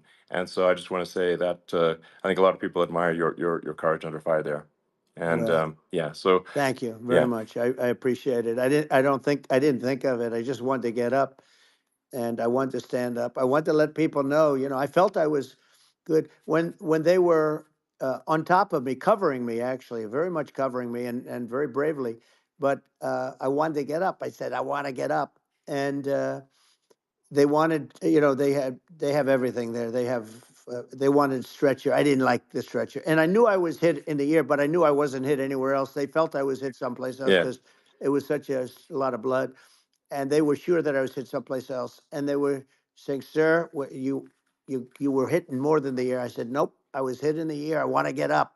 Let me get up. And so I got up and the crowd didn't know what to think. I mean, this was so many people, and you could see they were confused. They didn't know what to think. And I wanted to let them know I was okay. It was very important for me to let them yeah, know that. And they went wild. You've seen the after. They didn't go wild when I yeah, got up because they didn't know, was I alive? You really couldn't tell. When I stood up before the fist in the air, uh, they didn't know if I was alive. Nobody did. And when I put the fist up, they were just relieved and happy and thrilled, and the place went crazy. It was pretty amazing. yeah. It was a Well, terrible thing, but it it was was really amazing. incredibly moving. Yeah. Well, and I mean, speaking of the sort of slide that got you to turn that saved your life, really, was the illegal immigration Right. slide. Maybe this, That's right. maybe this is worth talking about that, It since was. It was. that slide You're saved your right. life, No, basically. the illegal immigration saved my life. You're right, but and I I had to know be at that's that the. exact angle. I mean, that's a great one. Saved by illegal The immigration. incredible 100%. thing, though, when you talk about the odds, you had to be exactly at that angle. But the Yeah, incredible thing is that the chart, I used it less than 20% of the time. It was just a moment. yeah, It's always on my left, never my right, and it's always at the end of the speech. So here yeah, we have it. It's on the right, not the left. It's at the beginning, not the end. And even the people that put it up, they were unprepared, and they did a great job. They got it up immediately, fortunately. But I looked to the right, and the bullet came whizzing by, hitting my ear. So it was amazing. But when you think of the odds of that, and yeah, yeah, that normally you wouldn't use it. Normally I wouldn't have the thing, and then would have been a very different story. It's very much, I say, an act of God. It's a miracle that it happened, and I'm honored by it. I'm honored by it. Well, what were you about to say about illegal immigration before you were rudely interrupted with Well, the I was bullet? going to say how good the numbers were. By the way, we're going back to Butler, and we're going to go back in October. We're all set up, and the people are fantastic in Butler. It's a great area. Great. These are incredible people. Like the three that, in the case of Corey, killed, and the other two, the families I got to know them a little bit, and the families are great. But we're going back to Butler, and I think I'll probably start by saying, as I was saying, as prior you're to saying, being so horribly interrupted, but so rudely interrupted by an yeah, assassination so it was, attempt. but no, but the chart, Some people have no manners. Elon, the chart was just a chart that in my last week, we had the best illegal immigration numbers, meaning stopping. It was at the lowest. You've seen the chart. It's become quite a famous chart, but that was the lowest point ever recorded. It was a really, I mean, I was very proud of those numbers. And then you see what happened with these people, Kamala and Joe. You see what happened. They just let it go. I had remain in Mexico policies. I had all these different policies that was so good. Guys like Tom Homan and Brandon Judd from Border Patrol. These are all people that they've been on television. They says the best numbers we've ever had. We had so many different checks, catch and release in Mexico, not the United. We had catch and release in the United States. We had it in Mexico. We had so many things. We had things where if many people come in there, they have contagious diseases. We had everything passed. If you have a contagious disease, I'm sorry, but we cannot allow you into the country. So we were setting literally records, and all I was doing is showing that, and I use it sometimes, and in this case, I'm glad I used it. I can tell you that, but they were fantastic numbers. But I'm going to sleep with that chart always. I'll be sleeping with that chart. That chart was very important for a lot of reasons. Well, I mean, would it be accurate to say that you're supportive of legal immigration, but we also need to shut down illegal immigration, and especially unvetted illegal Yes. immigration, because that's not the same as saying that everyone who's an illegal immigrant is bad. In fact, I think most people who are illegal immigrants are actually good, but you can't tell the difference unless there's a solid vetting of who comes across the border. Does that accurately 100%. represent your position? I say it Okay. very simply. They have to come in legally. They have to be checked. Because look, Kamala was the border czar. Now she's denying it. Everything that I do, she's saying she was strong on the border. We're going to be strong. Well, she doesn't have to say it. She could close it up right now. They could do things right now. It's horrible.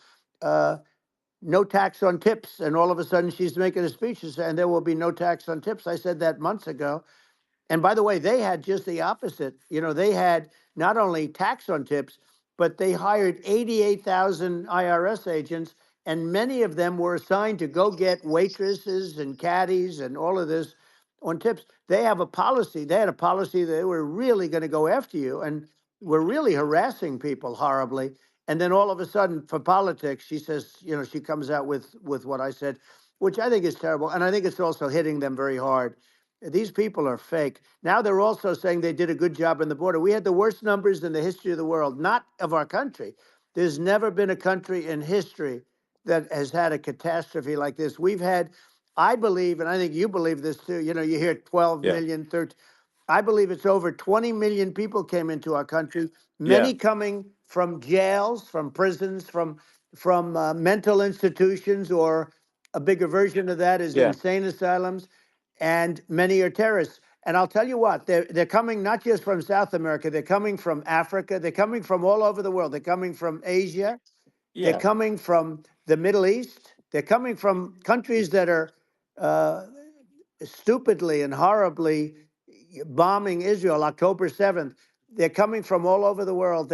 And you look at, it's so sad, October 7th, because it should have never happened. It's so sad when you look at Ukraine. It should have never happened.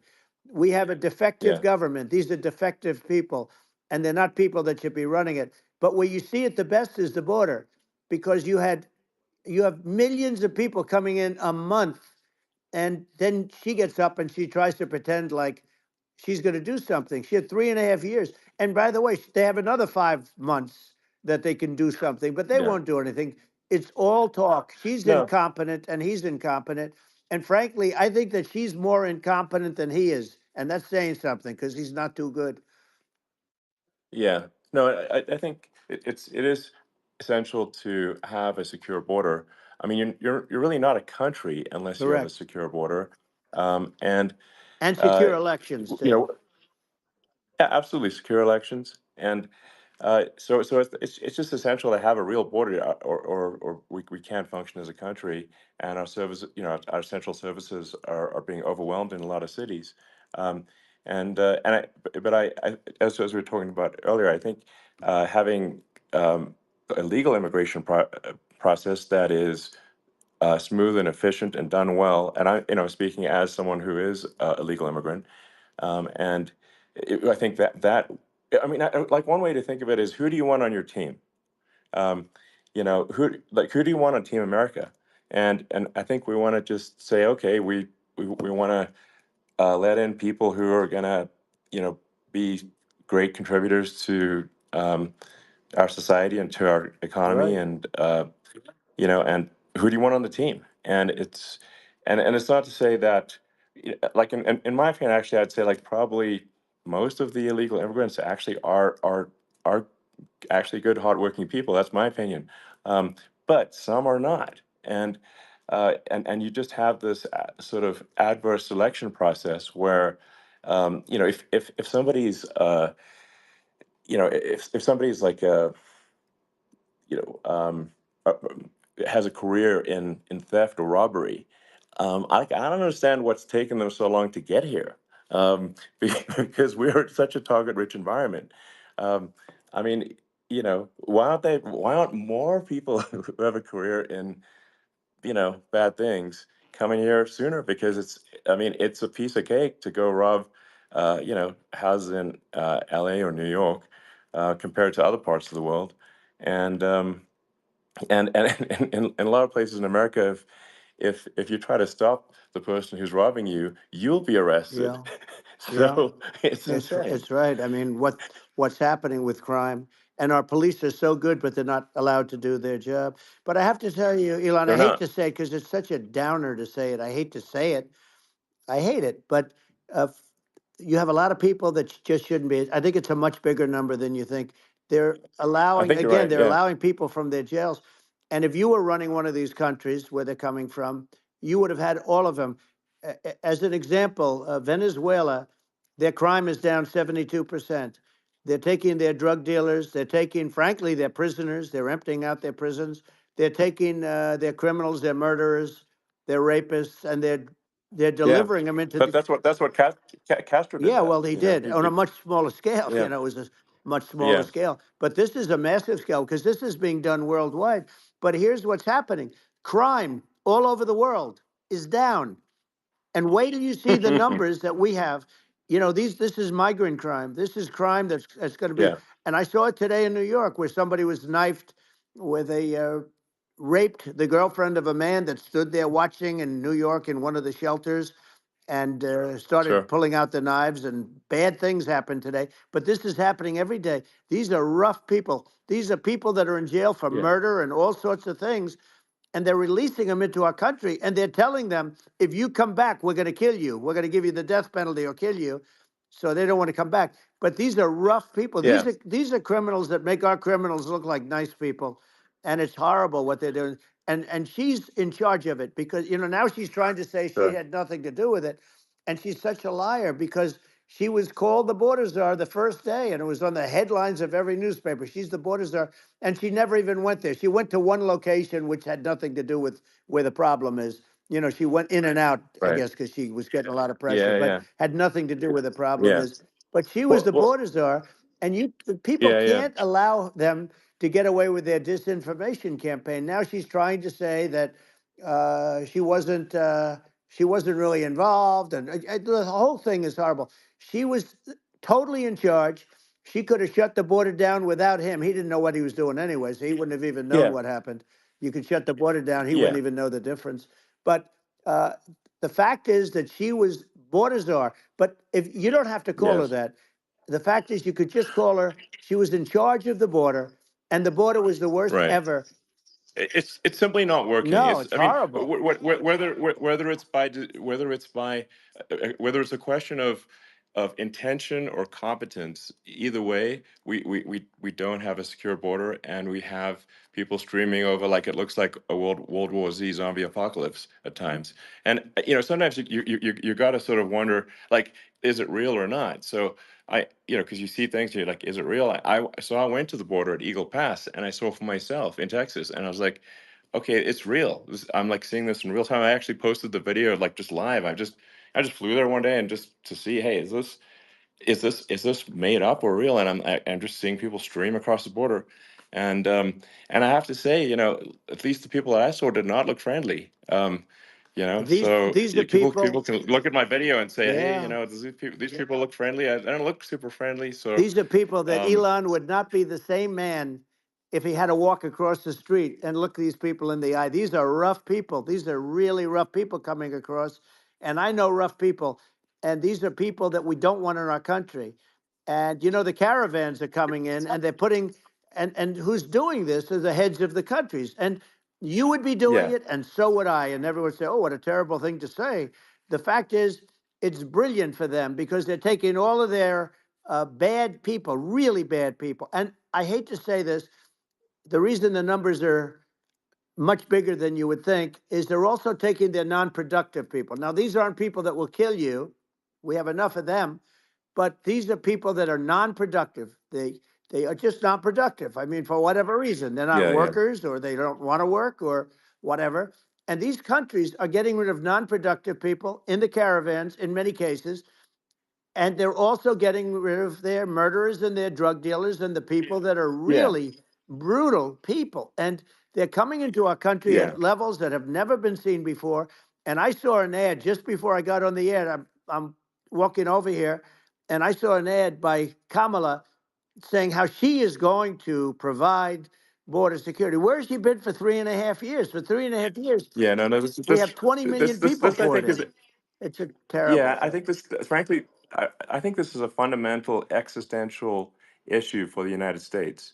And if we have another 4 more years of open borders, and it's going to be even worse with another 4 more years, it's going to be even worse than it's been for the past, 3.5 years.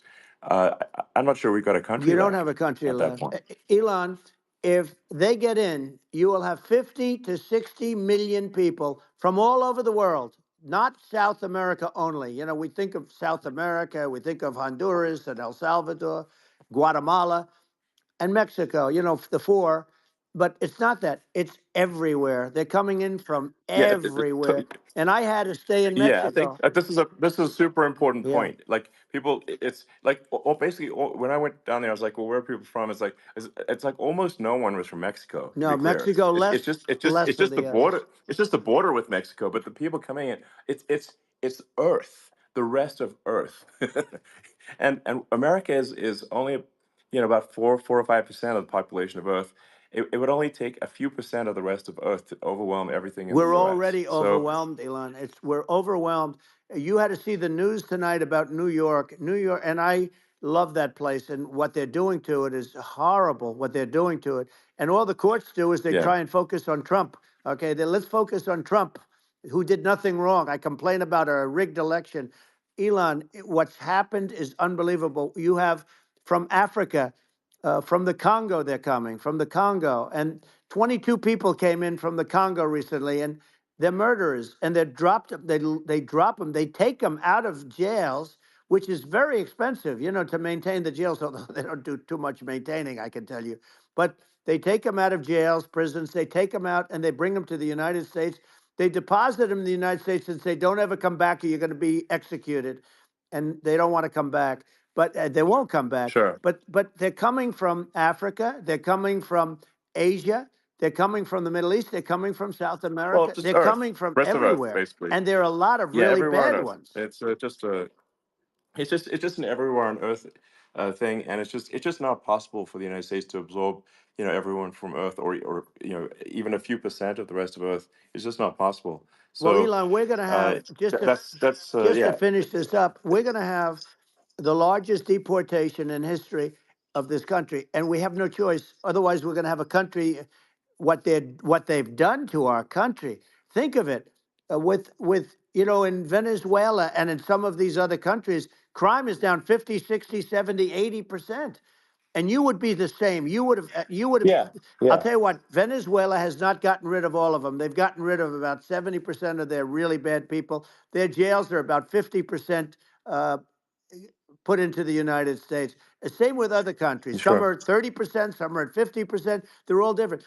But the bottom line is they're all going to be at 100%. Why wouldn't you put 100% of it? Yeah. And they're doing it right now while this third-rate phony candidate. Don't forget, I beat Biden. He failed in the debate miserably. And, some people said, oh, gee, it's too bad. It's too bad he did so badly, or I did well in the debate. The first night they said, wow, one of the people at CNN said that was the greatest debate performance I've ever witnessed. And then 2 days later, they didn't talk about that. They just said he was bad. But that's okay. That's the way I get treated, and I don't mind that at all. What I can tell you is this. We cannot have a Democrat. We cannot have her. She's incompetent. She's as bad as Biden in a different. Look, Yeah. she hasn't done an I mean, interview since this yeah, whole scam started. And say what you want. This yeah, was a coup. This was a coup of a president of the United States. He didn't want to leave, and they said we can do it the nice yeah. way or we can do it the No. hard way. Yeah, no, I mean, they just took him out back behind the shed and basically shot him. What they did Biden. with this guy, So and I'm no yeah, fan of his, and he was a horrible president, the worst president in history. And one of the reasons he was so bad, first of all, the Israeli attack would have never happened. Russia would never have attacked Ukraine, and we'd have no inflation. And we wouldn't have had the Afghanistan mess, if you think of it. well, And we wouldn't have had yeah, Afghanistan. But we think of well, it, yeah. you take a few of those events away, and we have a different world. We would also have No, you're yeah. inflation was caused by oil. Yeah, no. I think you're making an excellent point here, which is that when other countries can, that are, are thinking about invading or doing bad things, when they're thinking about that, they're thinking about, okay, what's the American president going to do, and do they fear the American president, or is there someone they do not respect and do not fear? And I think they would. They rightfully be. I mean, look at that the footage of the assassination. They're like, okay, uh, President Trump is like, don't mess with me. I mean, that's like. Whereas I think people are not going to be, and they obviously have not been at all intimidated by Biden, and they certainly will not be intimidated by Kamala. And you have to really think of that in the context of global security. That's that if the American president is someone that, like, evil dictators are scared of, that makes a huge difference to the security of the world. So I had a good relationship with Putin, despite the Russia hoax that lasted for over 2 years. Just a hoax created by Hillary Clinton and Adam Shifty Schiff, some just bad people, just sick people, frankly. I mean, Schiff is a sick person. He's going to end up probably being a senator. It's hard to believe. The whole thing is hard to believe. But, they put our country in danger with that stuff, too. They actually, when they make up stories, and you have to fight your way out of it for a long time. But I know Putin very well. I got along with him very well. He respected me, and it's just one of those things. And we would talk a lot about Ukraine. It was the apple of his eye.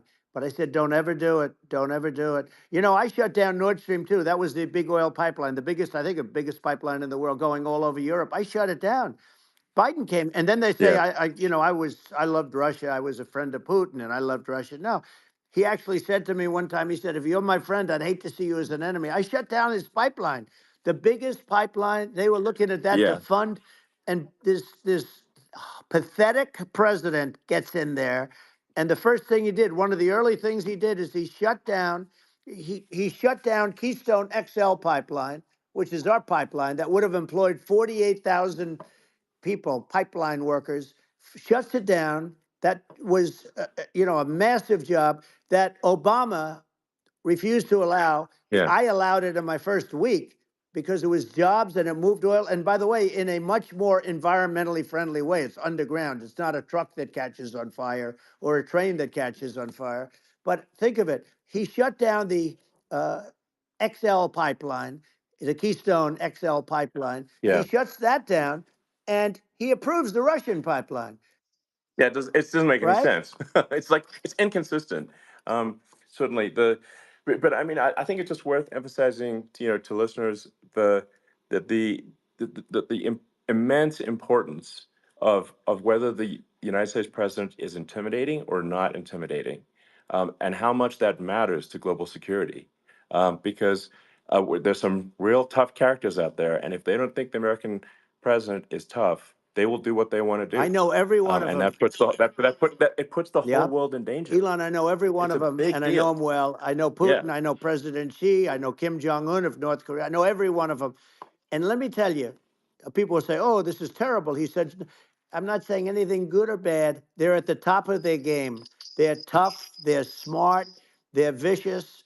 And they're going to protect their country, whether they love their country. They probably do. It's just a different form of love, but they're going to protect their country. But these yeah, are tough people at the top of their game.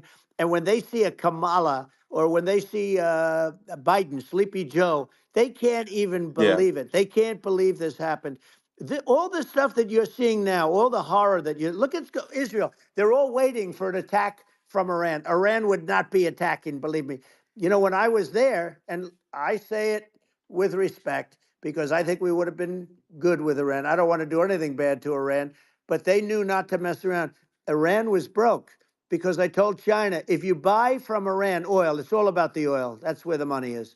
But if you buy oil from Iran, you're not going to do any business with the United States. And I meant it. And they said, we'll yeah, pass. yeah. They didn't buy oil. Other countries, likewise. Sure. You want to buy, you're not doing business with the United States. And they were at a point where they had no money for Hamas. They had no money for Hezbollah. They had no money for any of these instruments of terror. And it was amazing. In fact, there were articles when I was leaving, which is hard to believe, actually, especially when you look at what's happened to our country. Our country is so bad right now. It's such a different place. We were respected. Think of it. 4 years ago, we were so respected to a point where when I said don't buy oil, they didn't buy oil, but they had no Yeah, money, yeah, and Israel would have never been attacked. Zero chance. And again, I said to Vladimir Putin, I said, don't do it. You can't do it, Vladimir. You do it, it's going to be a bad day. You cannot do it. And I told him things that what I do, and he said, no way. And I said, way. And it's the last time we ever had the conversation. He would never have done. I got along well with him. I hope to get along well with him again. Getting along well with them is a good thing, not a bad thing. I got along well with Kim yeah, Jong Un. When I met with President Obama just before entering, it's a sort of a ritual. And I sat down with him and we talked. It was supposed to be for a very short period of time. It turned out to be a long period of time. I said, what's the biggest problem? He said, North Korea. I had that problem worked out very quickly. It was nasty at the beginning with Rocket Man and all the different things, yeah. but all of a sudden I got a call. Those were some epic tweets, by the way. Yeah, Those were like they were epic absolutely. everything. He said that he has a red button on his desk. I said, I have a red button on my desk too, but my red button is much bigger and my red button works. And then I called him Little Yeah. Rocket Man of Little Rocket Man. Anyway, here's the bottom line. All of a sudden I got a call from him and they said they want to meet. They want to meet me. And we met, Yeah. as you remember, we met in Singapore. We met also in Vietnam. And I got along with them great. We were Yeah. in no danger. But Yeah. President Obama It's President because Obama thought they we were going to respond. end up in a Yeah. war, a nuclear war with him. And let me tell you, he's Yeah. got a It's not lot of true. nuclear Yeah, stuff too. He's exactly. got plenty of nuclear. It's He can do plenty of damage. it's So yes. I mean, it's because people like Kim Jong Un, they respond to yeah. strength, not weakness. Well, And he and I if you he and I project had a good strength, relationship. you're good. Yeah. Remember I met him and we walked onto his land. Nobody ever walked onto his land before. I walked onto. I wouldn't say. Yeah. Let's That bring was up cool. Secret Service again. I wouldn't say they were thrilled when I did that. I walked onto his land, and it was an amazing period. But we were not in danger with him because of me. I always say that we have enemies on the outside and we have enemies on the inside. We have some really bad people in our government and people that are and controlling of the people. I mean, I'd mention names, but I really don't want to give them the credit. But we have some really bad, and I say they're more dangerous than Russia and China. If you have a smart president, a president that gets it, we are not in danger from those countries because they need us and they need our help. I mean, we forced Obama, if you think about it, Obama and Biden and Bush to a certain extent, in all fairness, forced Russia and China together. And if you're a history student, the first thing you learn is you cannot let Russia and China align. But then they also got, if you take a look, Iran, and they have North Korea. That's, they call it the axis of evil. In the old days, you had the axis of evil. Here we have a modern day axis of evil. These are powerful countries, very heavy nuclear, which is the biggest threat. The biggest threat is not global warming, where the ocean's going to rise one-eighth of an inch over the next 400 years. And you'll have more oceanfront property, right?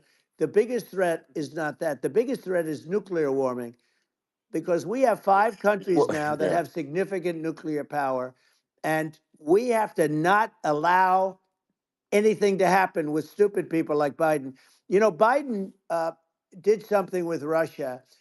There was no chance of him ever going in. And when I left, and then after I left, they started forming big armies on the border with Ukraine, right? And I looked at that, and I thought he was doing that because Putin's a good negotiator. I thought he was doing that to negotiate. But then Biden started saying such stupid things. For instance, he said that it can be a NATO country. Now, Russia, for as long as there's been NATO, has said we're never going to agree to that. And we go right up front and say that. And we did things and said things through this president with a low IQ, very low IQ.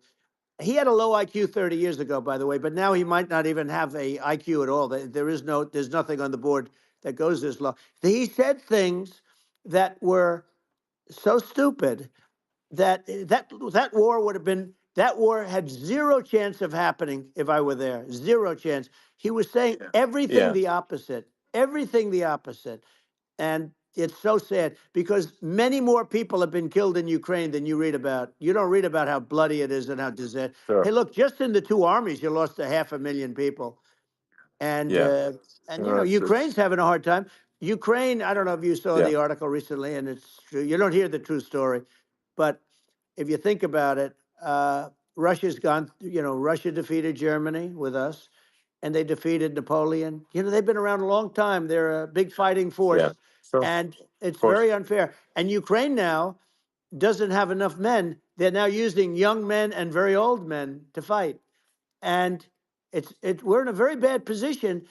And I'm not going to blame exclusively, but I can tell you I could have stopped that, and a smart president could have stopped that. It wouldn't have happened. But we had a man that actually made it more prevalent. It was so bad, the words that he was using, the stupid threats coming from a stupid face that he was using. I said, this guy's going to cause us a war. He's going to cause us. And let me tell you, it can lead to World War III. That can lead to World War III. The Middle East can lead to. We have numerous places that could end up in a World War III right now for no reason whatsoever. I think you're right. I think people underrate the risk of World War III, and it's just when you're looking at the risk of global thermonuclear warfare, it's game over for humanity, and it's something that people have, I think, after the end of the Cold War, people have become complacent about, but they actually have forgotten that there are currently a lot of nuclear missiles that have targeting parameters for the United States from other 100%. countries. And one of the things we're going to do is we're going to build an Iron Dome over us. Israel has it. We're going to have the best Iron Dome in the world. We need it, and we're going to make it all in the United States. But we're going to have protection, because it just takes one maniac to start something. We're going to have protection, and we're going to have. Why shouldn't we have an Iron Dome? Israel has one. Some other places have one that nobody even knows about, frankly. But Israel has it. We're going to have an Iron Dome.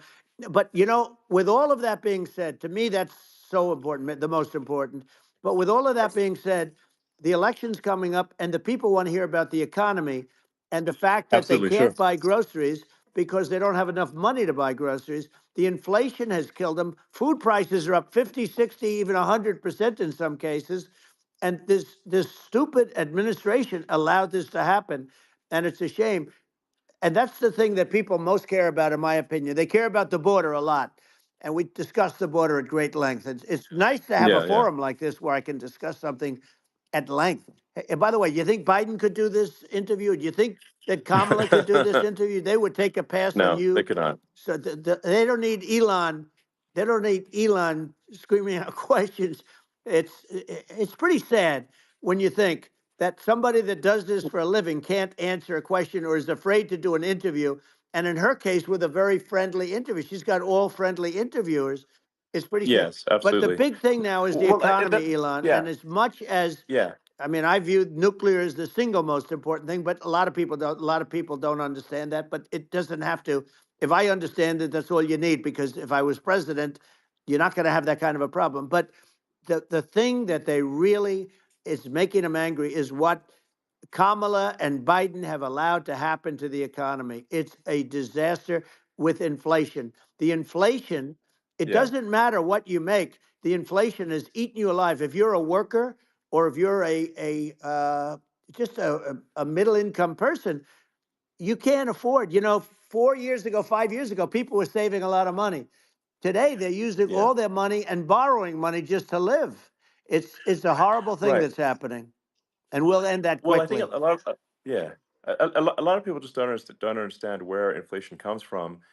Inflation comes from government overspending because the checks never bounce when it's written by the government. So if the government spends far more than it brings in, that increases the money supply, and if the money supply increases faster than the rate of goods and services, That's right. that's inflation. Um, so really, we need to have we need to reduce our government spending, and we need to re-examine. I think we need like a government efficiency commission to say like, hey, where are we spending money that's sensible? Where is it not Right. sensible? And we need to live within our means. We're currently adding, I think, $1 trillion to the deficit roughly Right. every 100 days. That's right. And the interest payments on the national debt have now exceed the defense budget.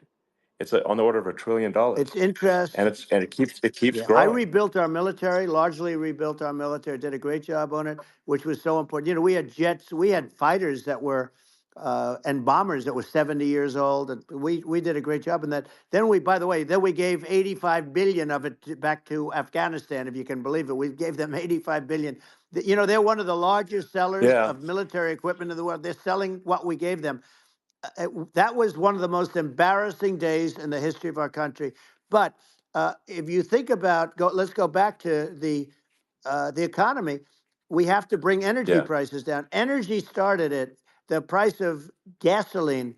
Now your cars don't require too much gasoline, so you have a good, and you do make a great product. I have to say, I have to be honest with you. Thank That you. doesn't mean everybody should have an electric car, but these are minor details. But your product is incredible. But the Thank you. gasoline, Elon, is the cost of energy. Not only gasoline, it's the cost of heating your house and cooling your house. That has Sure. to come down. It's gone up 100%, 150, and 200%, and that has to come down. When that comes down, and we're going to Yeah. drill, baby, drill. They stopped drilling, and then they went back to drilling because they went back to the Trump policy. But if they won the day after they get into office, this country will go out of business because they're going to go to an energy policy that's not sustainable. Wind and different things. You're not going to have anything. Yeah. And I know you're a big fan of the AI, and I have to say Yeah. that AI, and this is shocking to me, but AI requires twice the energy that the country already produces for everything. So you're going to have to build. We're going to have to build a lot of energy if our country will be competitive with China, because that's our primary competitor for this on the AI. You're going Sure. to need a lot of Well, I mean, electricity. You're going to need tremendous yeah. electricity, like almost double what we produce now for the whole country, if you can believe it. Sure. Well, just going, back to this, like this basic thing, which that people try to make it sound complicated, but it's not. But inflation is caused by government Right. overspending.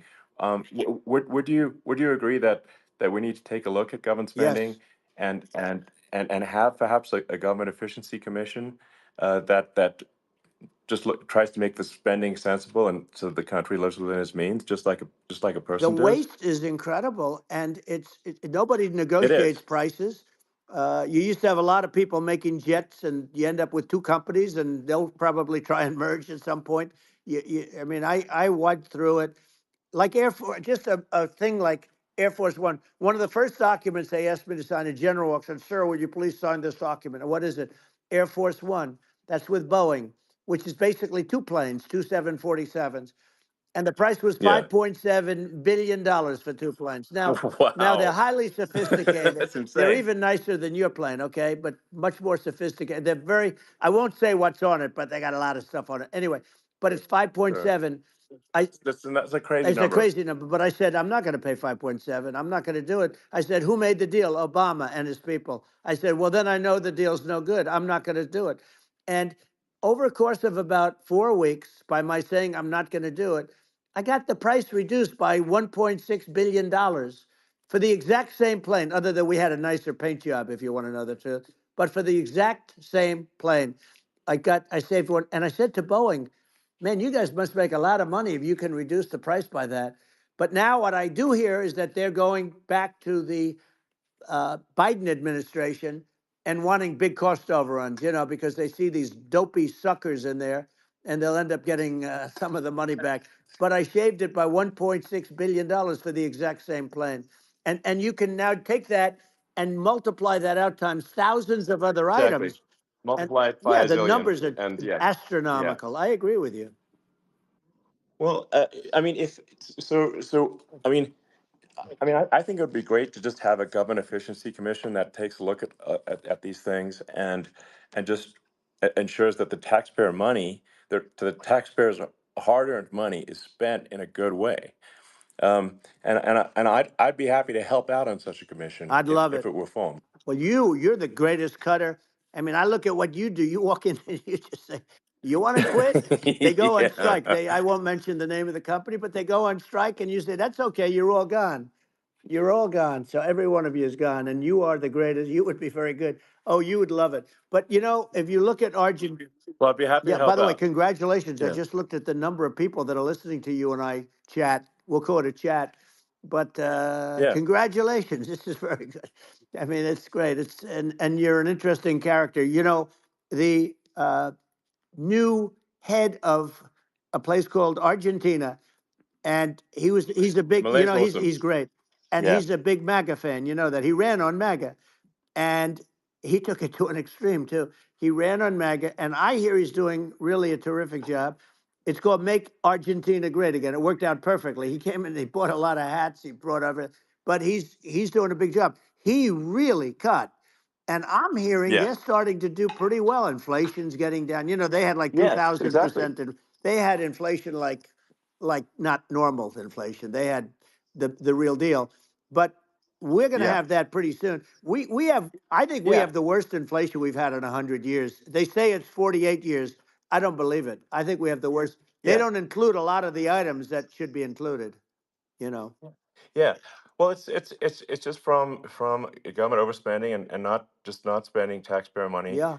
effectively, and having just like so many departments you can't even name them all, and what Malay is doing is he's cutting government spending, he's simplifying things, he's having putting in regulations that make sense, and I and we're Argentina overnight is experiencing a giant improvement That's in right. prosperity, but it's also a lesson for the United States, which is that um, Argentina used to be one of the most prosperous countries in the world. Um, Right. in the like in the 30s, 40s, and because of bad government policy, it ruined the country. And if you take Venezuela, for example, Venezuela should be incredibly prosperous. They have phenomenal reserves of everything, oil, everything, and it should be prosperous. But if the government's wrong, it impoverishes the people. And so I think we should not be complacent in the United States and thinking that and taking our prosperity for granted, because if with bad government policy, we can run the country into the ground. And that's just something people should bear in mind. Don't take prosperity for granted. Well, think of education. So we're ranked at the bottom of every list of the top 40. We're ranked number 40, number 38.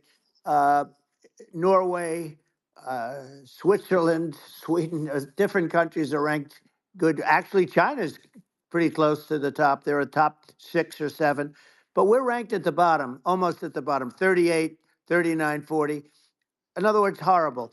And yet we spend more per pupil than any other country in the world. So we spend more. And what I'm going to do, one of the first acts, and this is where I need an Elon Musk. I need somebody that has a lot of strength and courage and smarts. I want to close up Department of Education, move education back to the states, where Yeah. where states like Iowa, where states like Idaho, not every state will do great because states that basically aren't doing good now. You look at Gavin Newsom, the governor of California. He's terrible. He does a terrible job. So he's not going to do great with education.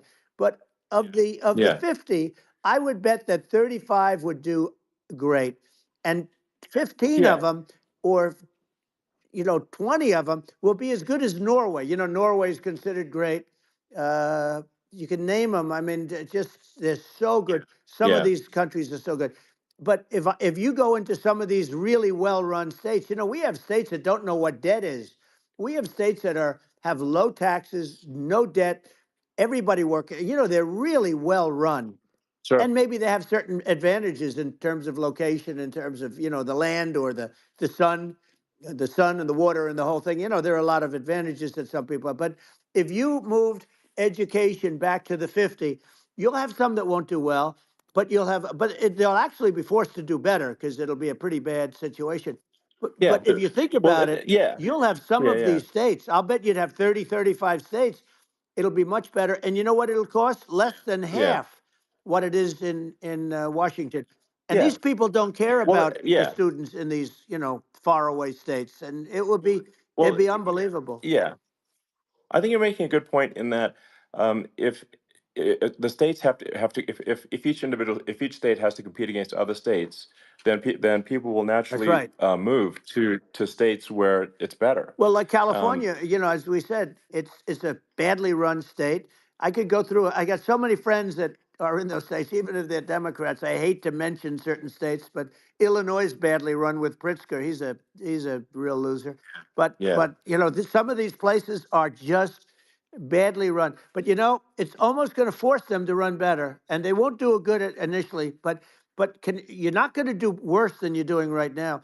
And I would say that the cost, you would cut your cost by 50 or 60%. And you'd have a little monitor. You want to make sure they're teaching English as an example. Give us a little English, right?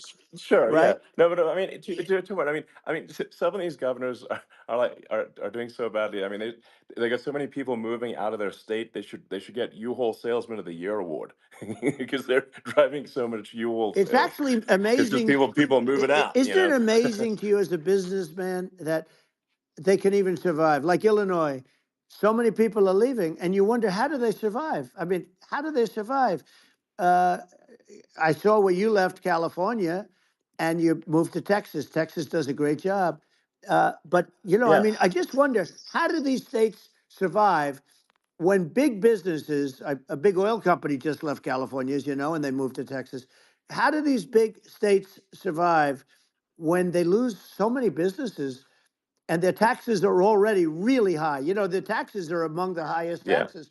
You almost wonder, how do they continue on? And in many cases, the governors don't do a good job and they're crime-ridden places. You wonder, how do they continue to just go on? It's not a good situation. I mean, I think the only thing that's going to force some of these states to change is if they risk bankruptcy and they're not getting bailed out by the federal government. Right. Well, that's you're the going only to thing have that's going to get them to change. You remember the area in California where they had that, where I guess somebody had sticky fingers and they stole a lot of money, and they went into a form of chapter, and it was very nasty for a period of time. But now it's probably the most popular place in all of California. So at some point, something like that may have to happen.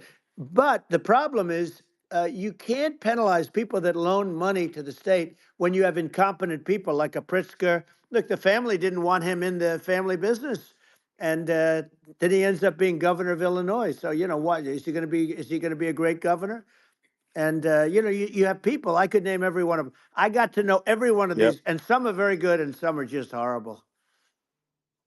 Well, I think that, I mean, the larger point here, too, you know, as you're saying, like a lot of people are concerned about the economy, a lot of people are concerned about inflation, and inflation is effectively a tax on people that save money, Yeah. and for people that are working day to day, it's just a form of taxation, and if we can solve the government spending problem, we'll solve the inflation problem, which means people will have a better standard of living, and Yeah. that's a really big Well, the deal. people that got hurt worst are the people that did it the way they were taught to do it all through, you know, their younger life and their young life and their whole life. The people that saved money and then they got no interest on their money and inflation destroyed them. And frankly, they were almost better off if they didn't do anything like that. I mean, those people have been absolutely decimated, and we're going to bring those people back and help those people. We've got to get the prices down. You know, when I look at bacon costing 4 or 5 times more than it did a few years ago, when you look at some of the food products in grocery stores, people go, they can't believe it. They used to be able to buy a whole cart, and today, you know, a lot of people just don't have the money. They go in and they can't buy anything. They look at Yeah, it's sticker I shock. think They call it yeah. sticker shock, right?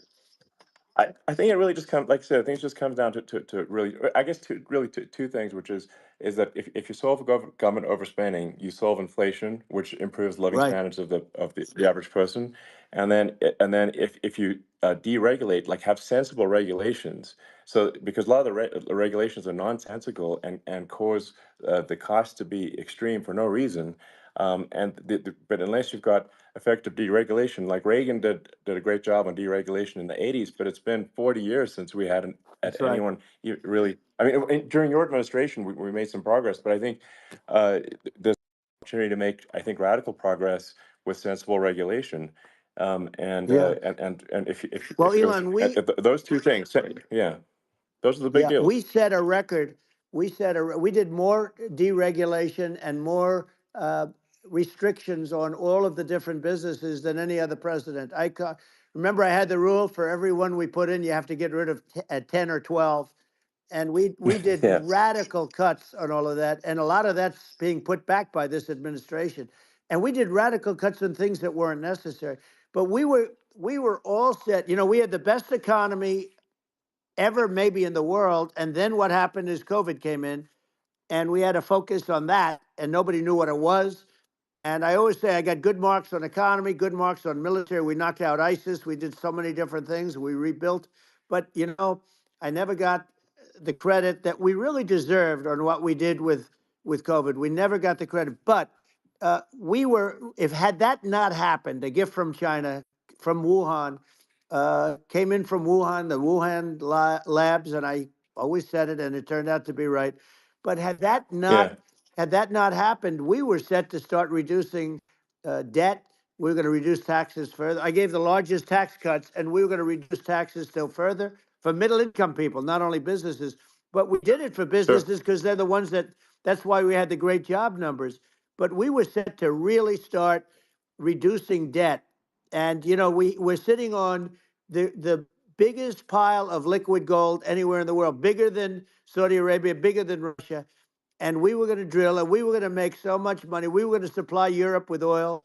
I had stopped the Russian pipeline and we were going to supply them with oil and gas. We were going to make a fortune. And then the COVID came in and we really had to divert. Then what happened is when they came in, you know, we kept a lot of businesses alive.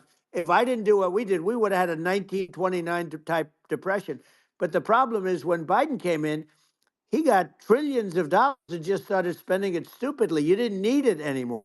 You know, we got over that bad period where everybody was dying and feeling, you know, it was just not a good period. Interestingly, you know, during his administration, many more people died during his administration of COVID than during my administration, and we really got the brunt of it. But people don't realize more people died during his administration than ours. But it diverted us from doing what I wanted to do. But we had the greatest for, almost 3 years. We had the Yeah. great, and you know that probably better than anybody. So many of your friends said to me, the best years we've ever had in business were during the Trump years, and also said that uh, African American, Hispanic American were so incredible. They were having the best. Asian American women, men, young people without a diploma, young people that graduated from the best colleges, from MIT, from the Wharton School, from all of the great colleges, Harvard. They were doing better, and people without a diploma were doing better, and everybody was happy. And then COVID came, and Sure. we had the problem is they spent trillions and trillions of dollars. They wasted. They shouldn't have taken any money, and we wouldn't be having inflation right now, which is killing our country. Yeah, yeah. Yeah, absolutely. I mean, I should probably say something about like, maybe my views on, climate change Yeah, and oil and gas, because I think I'm probably different from what most people would assume. Because my views are actually pretty, I think, moderate in this regard, which is that I don't think we should vilify the oil and gas industry and the people that have worked very hard in those industries to provide the necessary energy to support the economy. And if we were to stop using oil and gas right now, we would all be starving, and the economy would collapse. So it's I don't think it's right to sort of vilify the oil and gas industry, and I the world has a certain demand for oil and gas, and it's probably better if the United States provides that than some other sure. countries, and it would help with prosperity in the U.S. And at the same time, obviously, my view is like we do over time want to move to a sustainable energy economy because eventually you do run out of. I mean, you run out of oil and gas. It's not there for. It's not infinite. Um, and there is some risk. I think the risk is not as high as a lot of people say it is with respect to global warming. But I think if you just keep increasing the parts per million in the atmosphere long enough, eventually it actually simply gets uncomfortable to breathe. People don't realize this. If you go past 1,000 parts per million of CO2, you start getting headaches and nausea. And so we're now in the sort of 400 range. We're adding, I think, about roughly 2 parts per million per year. So I mean, it still gives us. So what it means is like we still have quite a bit of time, but so there's not like we don't need to rush, and we don't need to like stop farmers from farming or you know uh, prevent people from having steaks or Right, basic stuff like right. that. Like you can leave the farmers alone, I agree. in How my opinion. crazy is that where I mean, you have farmers that are not allowed to farm anymore and have to get rid of their cattle and the whole world is yeah, a that's little silly. crazy, but it's largely taken its lead from us. I do say though, I've heard in terms of the fossil fuel, because even to create your electric car and create the electricity needed for the electric car. Fossil fuel is what really creates that at the generating plants. And, so you sort of can't get away from it at this moment. I mean, someday you might be able to, but I do hear we have anywhere from 100 to 500 years left. Much of it hasn't even been found yet. Yeah, But there are tremendous, like Anwar. I got Anwar in Alaska approved. Ronald Reagan couldn't do it. Nobody could do it. Everybody tried. Nobody could do it. I got it approved. The first thing that Biden did was unimprove to get rid of it. He ended yeah, it. His secretary went in and she ended it. And what a disgrace. That's Anwar. That's bigger, or they think it could be bigger than Saudi Arabia in Alaska. Could be bigger than Saudi Arabia. But they went in and they terminated it. And I'll get it going very quickly because not only is it big for Alaska, I mean, you talk about economic development, that for the United States, I mean, that is, they say bigger than Saudi Arabia or the same size, and pure, yeah. really good stuff. And, they end it. So I think we have, perhaps hundreds of years left. Nobody really knows. But during that Yeah. during that I mean, time, my something will estimate. come around that will be Yeah, very good. yeah. Yeah. Well, I mean, and my estimate would be, a little more aggressive than that, but it's not the sort of like we're all going to die in 5 years stuff. That's obviously BS. Um, but I mean, my view is like if you just look at sort of the parts per million that increments every year, you get sort of 2 or 3 parts per million every year of CO2. I mean, I think some of that it's problematic if it accelerates, if you start going from 2 or 3 Right. to say 5, and then there may be some situations where you get just a step change increase in the CO2.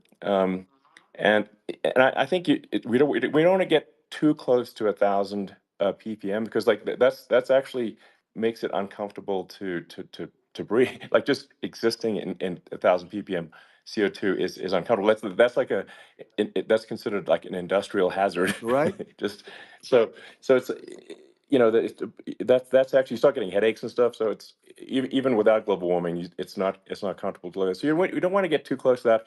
But I mean, I think we've got. I think we want to just move over, and like, and if I don't know, 50 to 100 years from now, we're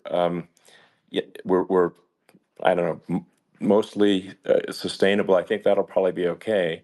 So it's not like the house is on fire immediately, but I think it is something we need to move towards. And on on balance, it's probably better to move there faster than slower. But like I said, without vilifying the oil and gas industry, and without causing hardship in the short term, I think this can be done.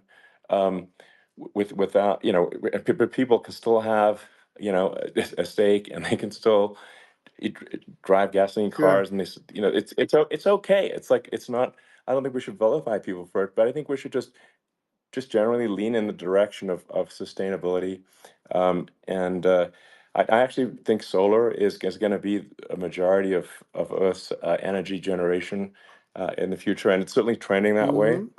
And so you get the solar power, combine that with batteries, so because obviously the sun doesn't shine at night, and then you use that to charge the electric cars, and you have a long-term sustainable solution. And that's what Tesla's trying to move things towards, and I think we've made a lot of progress in that regard. But when you look at our cars, we don't believe that environmentalism, that caring about the environment should mean that you have to suffer. So we make sure that our cars are beautiful, that they drive well, that they're fast, they're sexy. I mean, they're cool. In fact, literally, I mean, the sexy joke, Model S, Model 3, Model X, and Y spells out sexy. It's probably the most expensive joke out there. But I don't know, I like cheesy humor. So, but I'm a big fan of, like, let's have an inspiring future, and let's work towards a better future, and we can do so without demonizing Right. people. I'm okay. It's very interesting. You use the word global warming, and today they use the word climate change because you have some places that go up, and so they were getting themselves in a little trouble with the word global warming, because not every place is warming. Some places are going the opposite direction. But I'm sort of waiting for you to come up with solar panels on the roofs of your cars and on the trunks of the cars, and it just seems like something that at some point you will come up with. I'm sure you'll be the first. But it would seem that a solar panel on the roofs, on flat surfaces, on certain surfaces, might be good. Yeah. At least in certain areas of the country where you have the world where you have the sun. But I would think, and I have no idea because that's not my world, but I would think that this would be something that would be interesting. But the one thing that I don't understand is that people talk about global warming or they talk about climate change, but they never talk about nuclear warming. And to me, that's an immediate problem because you have, as I said, 5 countries where you have major nuclear, and probably some others are getting there, and that's very dangerous. That's where you need a strong American president, because you don't want to have this proliferation. But you have 5 countries and getting more. China is much less than us right now, but they're going to catch us sooner than people think. They're way lower. Russia and us are number 1, and I mean, we're sort of tied. And China is far behind, but they're developing at a level that you're not surprised to hear, very fast. They'll end up catching up, maybe even surpassing. But to me, the biggest problem is not climate change. It's not, and everything's a problem, but it's degrees. To me, the big problem is the nuclear power. The power of nuclear is so great. And when I talk about I'll Nuclear power prevent is underrated. It's I'll awesome. prevent World War III, I will. But the truth is that You have to, because this is no longer army tanks going back and forth and shooting at each other. This is a level of destruction and power that nobody's ever seen before. Yeah, and actually, there's the bad side of nuclear, which is a nuclear war, very bad side. But there's also, I think, nuclear electricity generation is Absolutely. underrated. You're right. And it's actually, people have this fear of nuclear electricity generation, but it's actually one of the safest forms of electricity generation. It's just a huge misunderstanding. And if you look at the injuries and deaths, caused by, say, I mean, I'm not going to try to pick on coal mining, but just any kind of mining operation, and there's a certain number of injuries and deaths per year. And you compare that to nuclear. Nuclear is actually way better. So it's underrated as an electricity source, and I think it's something that's worth reconsidering. But there's so much regulation that people can't get it done. So that maybe they'll have to change the name. You know, The name is just—it's a rough name. There are some areas like it's rough when name. you see what happened in Good bad branding. right. The We'll have to branding's rough. rebrand it. We'll have to give it a good name. We'll name it after you or something. No, No, it has. Hey, it has a branding problem. When you see what happened, it does have a branding problem. when you see what happened in Japan, where they say you won't be able to go on the land for about 3,000 years. Did you ever see that? And in Russia, where they had the problem, where they there's a lot of bad things happened, and they have a problem. And they say that in 2,000 years, people will start to occupy the land again. You realize it's pretty bad. No, that's not true. But you're Well, right no, about it. It's amazing. It's actually not that bad. So like after Fukushima happened in Japan, like people were asking me in California, are we worried about like a nuclear cloud coming from Japan? I'm like, no, that's crazy. It's actually not even dangerous in Fukushima. I actually flew there and ate locally grown vegetables on TV to prove it. And I donated a solar water treatment, a solar powered system for a water treatment plant. And Yeah, but you haven't because the been danger feeling is so just well lately, and I'm worried about it. no, but I mean, I'm it's just only kidding. it's fine, It's like Hiroshima and Nagasaki were bombed, but now they're like full cities again. So Right. it's Well, that's clearly great. not That's something great. that. That's great. So it's not as scary as people think, basically. But Yeah. let's see. I mean, are there some other topics we should touch on? Like lawfare. I think Well, we need to be concerned about. what they've done to this country. Obviously. Yeah. Yeah. Well, we just won the big I mean, case in Florida. This was a Biden administration did something that's never been done in this country, and that's go after their political opponent, me, with this nonsense and just nonsense. And the big case in Florida we won, but they always pick a judge and a jury, and they use local DAs, they use the local attorney generals, like Fani, Fani, spelled Fani, Fani, and it's all a big hoax, and it's all run from there. Like in Manhattan, the one of the top people from the Justice Department went in, ran Manhattan, ran the state. The Letitia James deal was run by a person from the Department of Justice, Biden. They've never done this before, and they set up a very bad precedent. It's called lawfare, warfare. It's a terrible thing, and never happened in our country. It does happen in banana republics and third world countries, but it's never happened. And the incredible thing is it actually drove my numbers up because people see, fortunately I have a platform like you, or, in all fairness, like a conversation like this, where I can talk about it and people understand. I mean, you fight for election integrity and you end up getting indicted because you're fighting for election integrity. And when the day comes that you can't fight for election integrity, you don't have a country anymore. So what happens is they went after their political opponent, me. Now Biden's, close to vegetable stage, in my opinion. Okay, I looked at him today on the beach, and I said, why would anybody allow him? The guy could barely walk. Why would anybody allow him? Does he have a political advisor that thinks this looks good?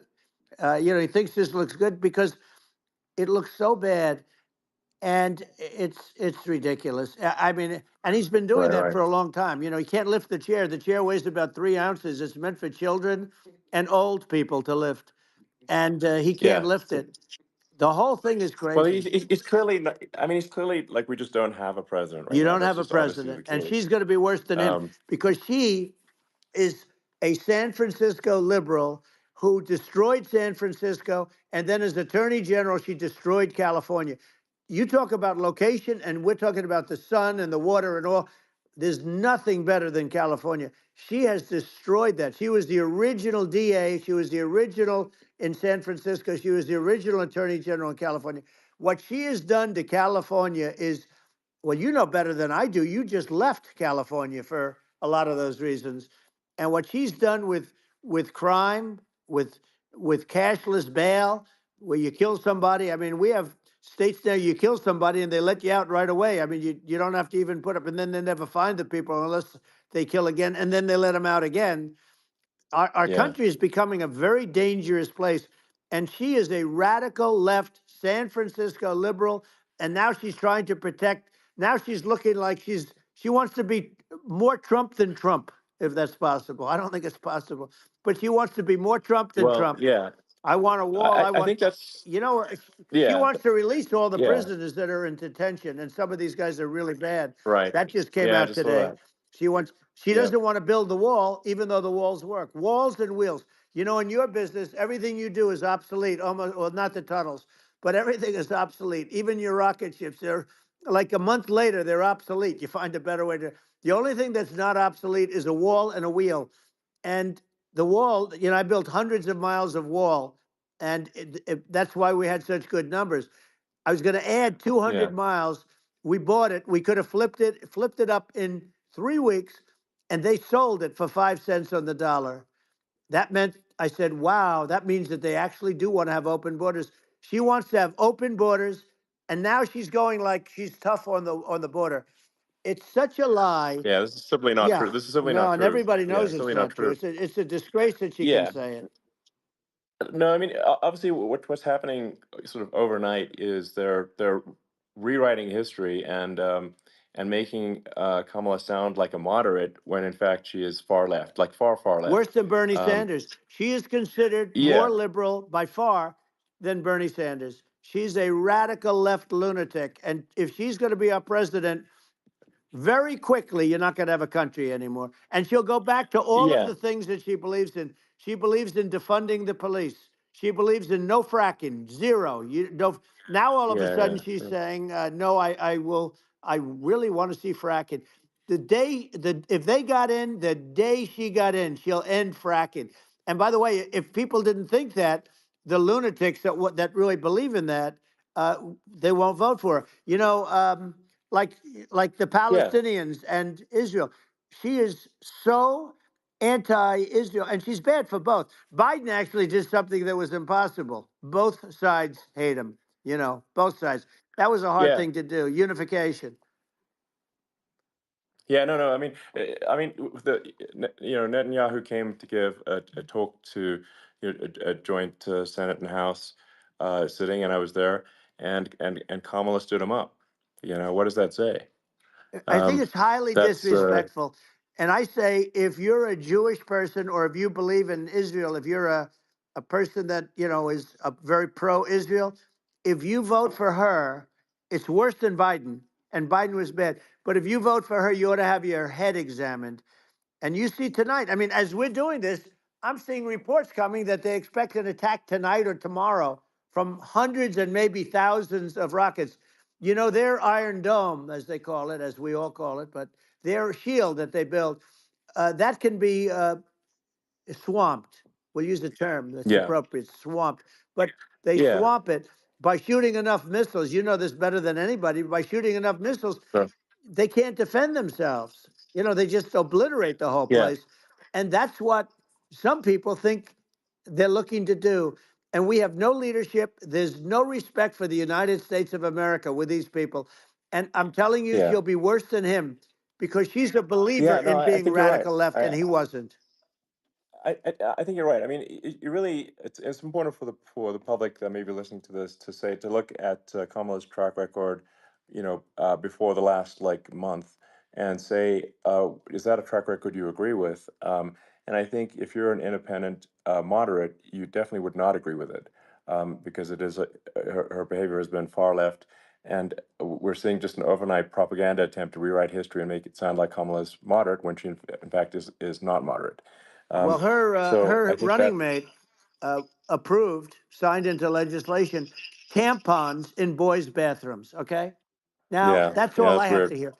Tampons in That's boys' weird. bathrooms, and that means she Yeah, believes in that too. I mean, yeah, that's she not picked okay. this guy because he was the closest to her. A lot of people thought she'd pick sort of the opposite, but she picked an anti-Israel radical left person. But she is far worse, they say, than Bernie Sanders.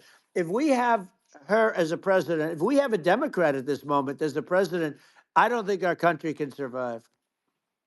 I think it's a massive. I think we're in massive trouble, frankly, with the Kamala administration, and that's my honest opinion. Um, and uh, and I think really it's essential that you win for the good of the country for this election. And I mean that's I'm just stating my opinion. Now you may have seen this, but I got a letter from the EU Commission, like saying, to not have disinformation on during this discussion that we're having, and there's a lot of attempts to do censorship and to force censorship even on Americans from other countries, and what do you think about that? Well, I know the European Union very well. They take great advantage of the United States in trade, as you know. We, through a different forum, NATO, we protect them. And yet, if you build a car in the United States, you can't sell it in Europe. You just can't sell it. It's impossible. The same thing with our farmers. Our farmers find it very difficult to do business. You know, we have a deficit with them of $250 billion, which people don't know. It sounds so nice, the European Union, but let me tell you, they're not as tough as China, but they're bad. And I let them know it. And that's probably why they notified you. No, they don't treat our country well. We defend them, you know, with Ukraine. So we're in for 250 billion, and they're in for about 71 billion, and they have the same size. It's if you add up the European nations that in terms of an economy, it's about the same size. When you say as us, and they're in, Yeah, and they're in much greater risk. They're right there. We have an ocean separating us from, in this case, the enemy would be Russia. It used to be for the yeah, Soviet Union, but let's assume they're close enough. And what happens is uh, they're in for 70 something million. I think even less than that, billion, and we're in for about 250 billion, and it could be a lot higher than that. And I say, why aren't you going to equalize? Why aren't they paying what we're paying? And they're in much more, it's much more important for them because of the fact that, they're right near there. I mean, they're all sort of in that location. We're not. But yeah, they should, and I did it with NATO. There were only 7 countries that were paid up in NATO out of 28 at the time. And the United States yeah, was yeah, the United States was subsidizing NATO, tremendously subsidizing NATO. And I went yeah, in and I said, you yeah. got to pay up. If you don't pay up, we're not going to defend you any longer. I took a lot of heat, but you know what happened? Billions and billions of dollars came flowing in, and Yeah, I think a lot of the public isn't aware of the fact that the United States pays a disproportionate share of the NATO expenses, and then we get even though taken advantage of on trade. So think yeah, about it. well, I mean, the point of NATO is defending Europe, and it's it's like then okay, well, why is the United States paying disproportionately more to defend Europe than Europe?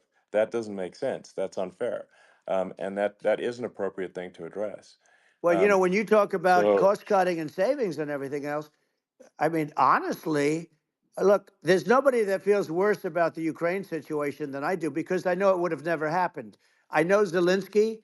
He was very honorable to me because when they went with the Russia hoax and they said I had a phone call with him, he said it was a perfect phone call. It was a great phone call. He could have grandstanded and, said, oh, he was very threatening. He said, no, it was a very nice phone call. I called him up to congratulate him on his win, and you end up getting impeached because these people are yeah, yeah, lunatics. I was talking about the difference from the people within and the enemies on the outside. In many cases, the people from within are more dangerous for our country than the Russias and the Chinas. If you have a smart president, you're not going to have a problem with them. You're going to do things. yeah, Now, they've taken advantage yeah, of us absolutely. incredibly, but you're going to do things with the right person. Yeah, well, I think it's obvious that you're a believer and an advocate of free speech, because during your first term as president, you were attacked relentlessly every day, often very unfairly with with false attacks, and you didn't try to shut down the media, you didn't try to inhibit their freedom of speech, and I think that says a lot. Well, the good thing is that you and I have, and some people, very few, we can get the word out. Although sometimes it's hard because they don't want to print it. Like we're having a great conversation right now. Kamala wouldn't have this conversation. She can't because she's not No. smart. She's not a smart person, by the way. She can't have this conversation. And Biden, we don't even have to talk about it. I mean, he couldn't have this conversation. He would have given up on the first half of a question. He would have walked out. He would have said, "Where am I? Where am I going?" So anyway, but Yeah, no, he wouldn't have this. that's true. Not a lot of people would have this conversation, but we cover a lot of territory. But the beauty is that we can have a conversation, and Yes, you I'm can actually able have a to get it conversation. out without because I get treated unfairly This by is a the really press. big point. You can actually have a conversation with you. Yeah, it's nice, isn't it? And you can't have a conversation with Biden or Kamala. It's like not. It's not possible. That's true. This is like talking to an NPC. No. So it's just Well, impossible. but think of it. We need a man or person who's unbelievably sharp in order to stop all the nuclear danger and all the dangers that I'm talking about. And I got along with all these. I got along with Kim Jong Un. We had dinner, we had everything, and he really liked me, and I got along with him really well. By the way, he's the absolute boss over there. A lot of people said, "Oh, do you think he really?" That's for Let me sure. tell you, I saw things that you don't want to know about. He is the boss. But we had a good relationship, and he doesn't like Biden. He considers him a stupid man. He said he's a stupid man. Well, at least he speaks his mind. But in this country, you're not sort of allowed to say it, but I guess you are. You should be allowed to say it if Yeah. it's true. But we need smart people, and we need people that have an ability to lead. And she doesn't have that ability. Can you imagine? Now, Yeah. Chairman Xi very well. Can you imagine her and him negotiating, or No, it's even silly. It would be standing silly. together? It is the whole concept Yeah. is ridiculous. She is terrible. She's terrible. But she's getting a free ride. I It saw a would. picture of her Yeah. on Time Magazine today. She looks like the most beautiful actress ever to live. It was a drawing, and actually, Yeah. she looked very much like our great First Lady, Melania. Didn't look. Yeah. She didn't look like Camilla. That's right. But of course, she's a beautiful woman, so we'll leave it at that, right? Yeah, well, maybe like I think part of what people in America want to, people in America want to feel excited and inspired about the future. They want to feel like the It's future is true. going to be better than the past, and that America is going to do things that are greater than we've done in the past, reach Right. new heights that make you proud to be an American, and excited about the future. They want the I American think dream this. back. They want the American dream back. More important than anything else. It's like you don't have that today because the people they've been just sucked. They see incompetent people running our. The Biden thing is very interesting. People just found him to be incompetent, and when I debated him, I was like, "Is this for real?" It was Yeah, it was just absurd. But I think there are like some grand projects that we could do. I mean, I think like we could build a base on the moon. We could send American astronauts to Mars. We right. could build high speed Yep. connections that are more advanced than anything else in the world between our cities, so people have fast transport. Um, it's possible to solve traffic with tunnels. That's right. We already made great progress in Vegas doing that, and and just do things that are exciting and inspiring and make the future feel like it's better than the past. Well, I saw what you Like, did in Vegas, and I'll tell you, it was amazing. I got to see. I took a big glimpse at it, and it's incredible. It's incredible, and you could do that all over. You could do that all over. It's deep. yeah, You and don't even need much structure. Assuming you're in the right areas. no, it's straightforward. It's amazing. So I think we could do some things that like China's got incredible high speed rail between its cities, but I think it's actually possible with tunnels if with deregulation with an ability to actually where it's like legal to actually do the tunnels. Then you could have high speed tunnels that are actually better than anything else in the world for high-speed transport between cities.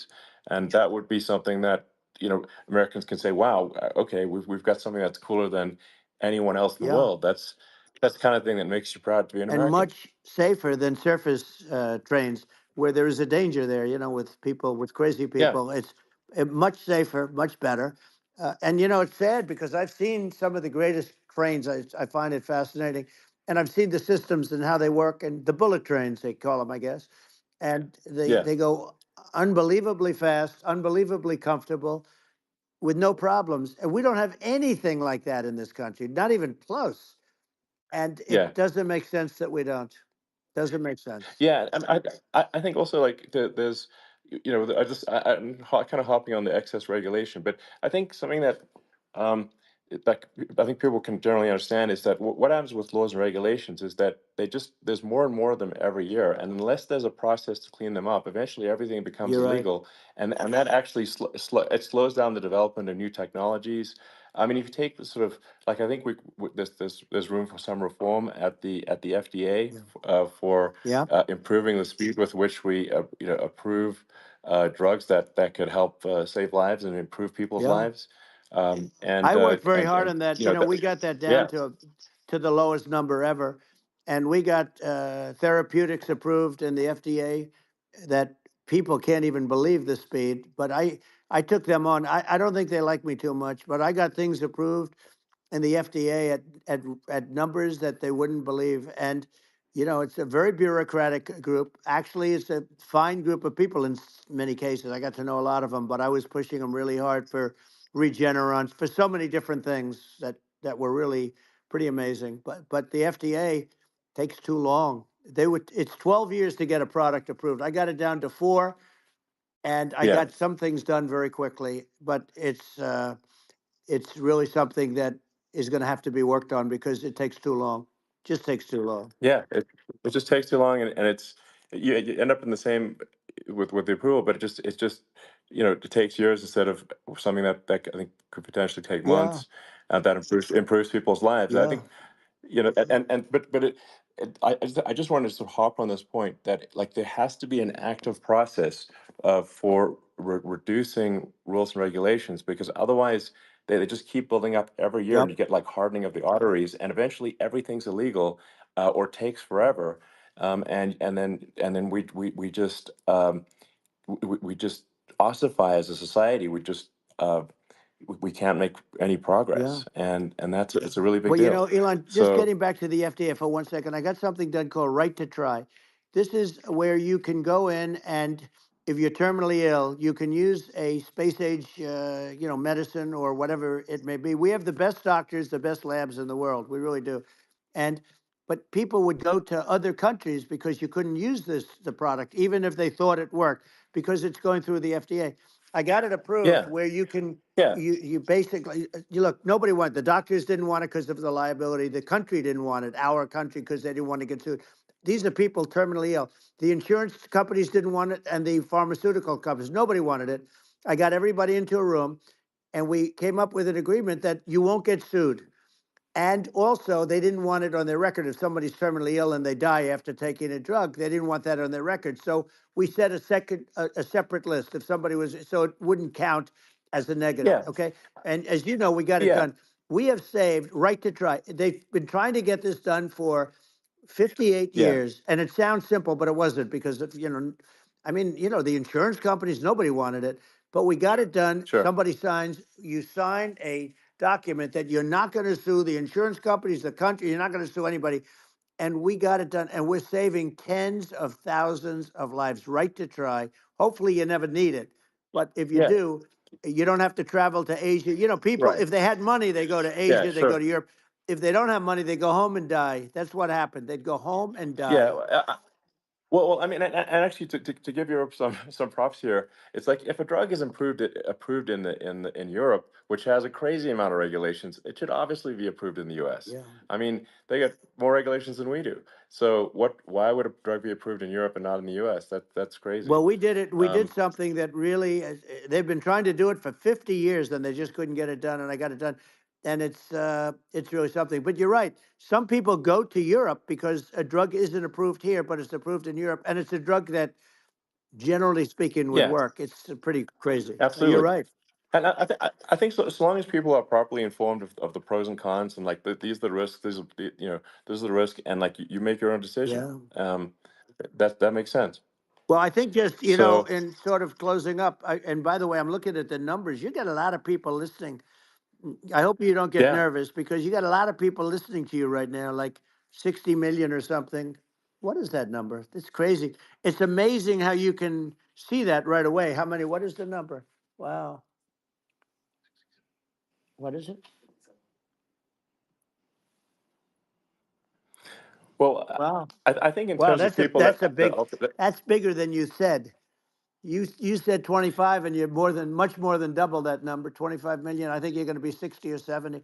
And I guess over a period of time, hey, I congratulate you. Do I get paid for this or not? well, I think actually in terms of the number of people that will hear this conversation over the next few days to Right. weeks, it's going to be hundreds of That's what they millions. say. Yeah, that's good. Well, look, it's an Yeah. honor. Yeah, I just asked this, are you better off now or were you better off when I was president? Nobody's better off now. People, we put out polls on that and nobody's better off now. Inflation has killed it. And they also feel very unsafe. You look at what's going on with a lot of different things. You look at the riots we had at the Yeah. colleges over, I mean, it's ridiculous, but Right. all of the riots, they just feel unsafe. And now they really feel unsafe because you have a new form of crime. It's called migrant crime. I call it Biden Well, migrant yeah. crime. Maybe I'll call it Well, Kamala migrant crime. But I mean, with all these things, I always try to get to the ground truth by just asking people. And my mom lives in New York, and I was like, Mom, do have any of your friends, been attacked or assaulted? And she said, yeah, three of her friends in three separate crazy. incidents were assaulted just in recent months, just walking around the streets of New York. And I said, well, what happened to the people that assaulted them? Oh, nothing. They got away. Like, and they just They know that always get away. nothing's going. And they don't ever, and they don't even bother reporting it because there's not. They know that there's not. They're not going to. People are not going to get prosecuted. They just let violent criminals out in New York The only with one that gets zero bail. prosecuted is Donald Trump. They prosecute Trump. Yeah, I mean it's just obviously messed Oh, up it's terrible. if violent criminals are being getting off scot Yep. free, and meanwhile the New York spending massive resources prosecuting you, and it's like this and I think the sort of sensible public looks at this and says, what the heck's going on here? This is obviously abuse of the legal system. Um, the legal system is supposed to be protecting the That's right. public from violent criminals, and it should be obviously allowing the public to make their own decision about who should be president, as opposed to some legal case. Once they start this precedent, because this can go on with the next one. I mean, this is a very bad precedent what they're doing in terms of going after their political opponent, and that's all it is. It's going after their political opponent, Yeah. and then you get a judge who's a strong Democrat, and I'm being nice when I say that. In many cases, crooked as hell. But you get a judge and you go into an area where a Republican gets 3 or 4% of the vote, and you'll have a jury pool Yeah. with people that hate Republicans or hate. It could Sure. also be the other way though, Of course. because it could start the other way in areas where they hate Exactly. Democrats, and you get into a Yep. Pandora's box. It's a very dangerous thing for this country, and a very dangerous thing even for the state. New York City is Yep. losing. New York Absolutely. City and state lose a lot of business over what they did to me, because these people say we don't want that to happen to us. That's no justice system. You have an unfair system of Yes. justice, and it's costing New York State a tremendous amount of money. People are leaving and companies are leaving, and they won't come back.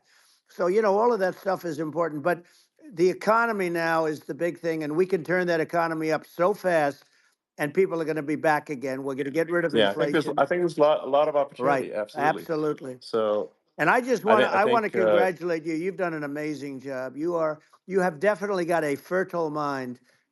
We can talk. You and I can talk about rockets and it's kind of you to say. Thank you. tunnels. We can talk about tunnels and rockets and electric cars. So many things. and now you're into the AI, and that's going to be another beauty, I'll say. So Yeah. it's an amazing thing you've done, Elon. It's an amazing thing, and I Well, congratulate you. I mean, thank you. And well, I mean, I just say here, here's to an exciting, inspiring future that people can look forward to and be optimistic and excited about what happens next. And that's the kind of future that I think you will bring as president, and that's why I endorse you. Well, I appreciate that. That endorsement meant a lot to me. Not all endorsements mean that much, to be honest. Your endorsement meant a lot. And, we have a phrase, make America great again. It's pretty simple, but it really says that we want to make America great again. And we can do it. We can do it now. But if we were going to suffer another 4 years like we've suffered for the last 4 years, I'm not sure the country can ever come back. That's how bad it is. It's so bad. We have to do a lot I of think that's a things. very real Yeah, risk. it's a big That's a risk. very real risk. Yeah. And it's, I'd just like to note to people listening, like I've not been very political before, and if you look at my record, I've actually been I'm not like, sometimes they try to paint me as like a far right guy, which is absurd because I'm like making electric vehicles and solar and batteries, helping with the environment, and and I actually I supported Obama. I stood in line for 6 hours to shake Obama's hand when he was running for president, and so it's not like I'm like some sort of dyed-in-the-wool long-term Republican. I'd call myself, uh, historically a moderate Democrat, but now I feel like we're really at a critical juncture for the country, and uh, I think a lot of people thought the Biden administration would be a moderate administration, but it's not, and obviously we're just going to see an even further left uh, administration with Kamala. That's my honest opinion. I mean, her dad is literally. I mean, she was brought up as an actual. Her dad is a Marxist economist. You can Google it. I mean, it's not a. We're not making this up. That's how she was brought up. So, and we want to have a future that is prosperous, and I think we're just at this critical juncture, and I think this is a case of the America is kind of at a fork in the road, True. And I think it will take if the path to, like, you are the path to prosperity, and I think Kamala is the opposite.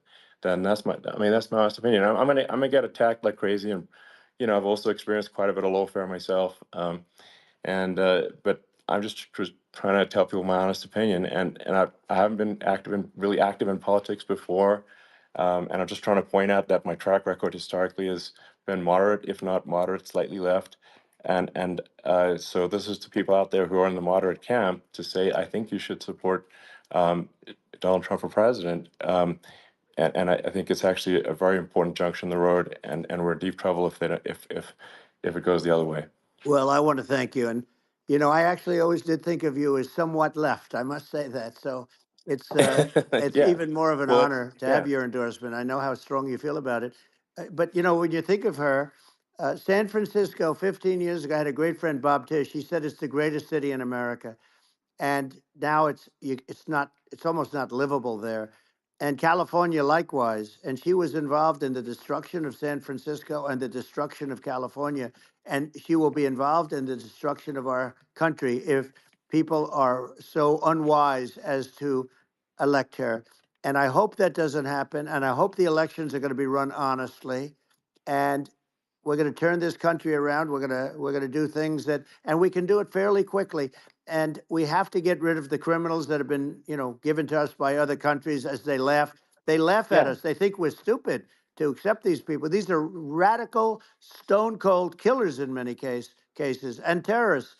And they're in our country by the hundreds of thousands. Yeah. And we have to take Yeah. them out.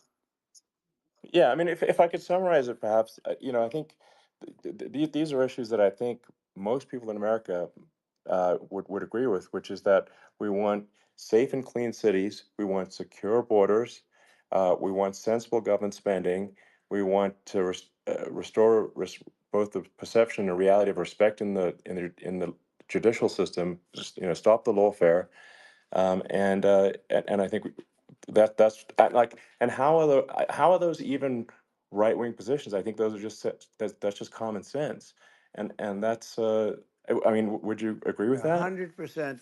I don't understand, the whole, they call it progressive. They don't like the word liberal anymore, but call it liberal or progressive. I don't understand how somebody could say that it's okay for them to empty prisons into our country. And again, I told you, their crime Yes, rates definitely all not over the world okay. are going way down, which makes sense. In fact, the next time what we'll do is if something happens with this election, which would be a horror show, we'll meet the next time in Venezuela because it'll be a far safer place to meet than our country. Okay, so we'll go. You and I will go, and we'll have a meeting and dinner in Venezuela because that's what's happening. Their crime rate's coming down, and our crime rate's going through the roof. And it's so simple. And you haven't seen anything yet because these people have come into our country and they're just getting acclimated, and they don't know about being politically correct law enforcement or lack of law enforcement. And our police, I have to just end with this. We have great police. We have great law enforcement, but they're not allowed to do their job. They have to be able to do their Yeah. job without being destroyed. Well, absolutely, and it's obviously demoralizing if you're a police officer risking your life to arrest violent criminals who could kill you and do kill you sometimes, and then you arrest the violent criminal, and then the DA doesn't prosecute and that's let the guy out. Yeah. Well, then like why should a police officer risk their life uh, to arrest a violent felon Well, even worse, if Elon, nothing's going to happen? even worse, they prosecute the police officer. They go after it and they prosecute the police officer and they take away his pension. They take away his Yeah. job. He loses his family. He loses his house. Well, I thought it was very telling, like incredibly telling, that when there was that case where sort of a gang of thugs beat up police officers. I think it was in Times Yep. Square in New York, and and then nothing happened to those guys. They were let out, zero bail, and I think a bunch of them were given free tickets to California. Well, what is I mean, that is a gross indignity against the United States, and that's how, I mean, this is insane. Like, have we lost all pride? What that how can such a thing be allowed to occur? I've never seen anything. We see where they get shot. It's a very dangerous profession, but it's something they're very proud of, and they want to be able to do their job. But I've seen them get shot. I've seen a lot of things, but I've never seen where these guys are standing in the middle of a big street, everybody watching them, and they're literally boxing, like punching, stand up fighting a police officer. There were two of them, and you Yeah, had about six yeah, of yeah. these guys, and they're punching the hell out of them. And in their own country, they would be dead if they did that. They'd be shot. Dead. Yes. They would be shot instantly. And they come from these countries, and it's taking them a while to realize that we don't do that in this country. But in their own Yeah. country, if they stood on a street and had a fight with a police officer, they would be shot. There's no political correctness. And it's such a sad, Yeah. It's it's just such a sad thing to see. And that's the reason you have crime, by the way, yeah, because we don't do anything about yeah. it. Yeah, we just cannot have a situation where our police officers are beaten up on camera by a gang of illegal immigrants, and then nothing happens to the guys that beat up the cops. I mean, and they're let out. This is Well, we're going to unacceptable. change it, Um, and we're going to get them out of the country. When I first got involved, they said you couldn't get them back to these countries. You couldn't take them back. In the case of Guatemala, Honduras, El Salvador, some others, you couldn't get them back. And I said, really? Oh, you can't get them back? Because under Obama, he couldn't get them back. They'd fly them in, and they'd put planes on the runways in these countries so you couldn't land the plane. They'd bring them back. And the generals told me, sir, we can't bring them back. The countries won't accept MS-13 gang members. They won't accept them. And I said, really, how much do we pay these various countries in terms of economic aid, which is also somewhat ridiculous? And the answer was $750 million. I said, good. Tell them they're in default.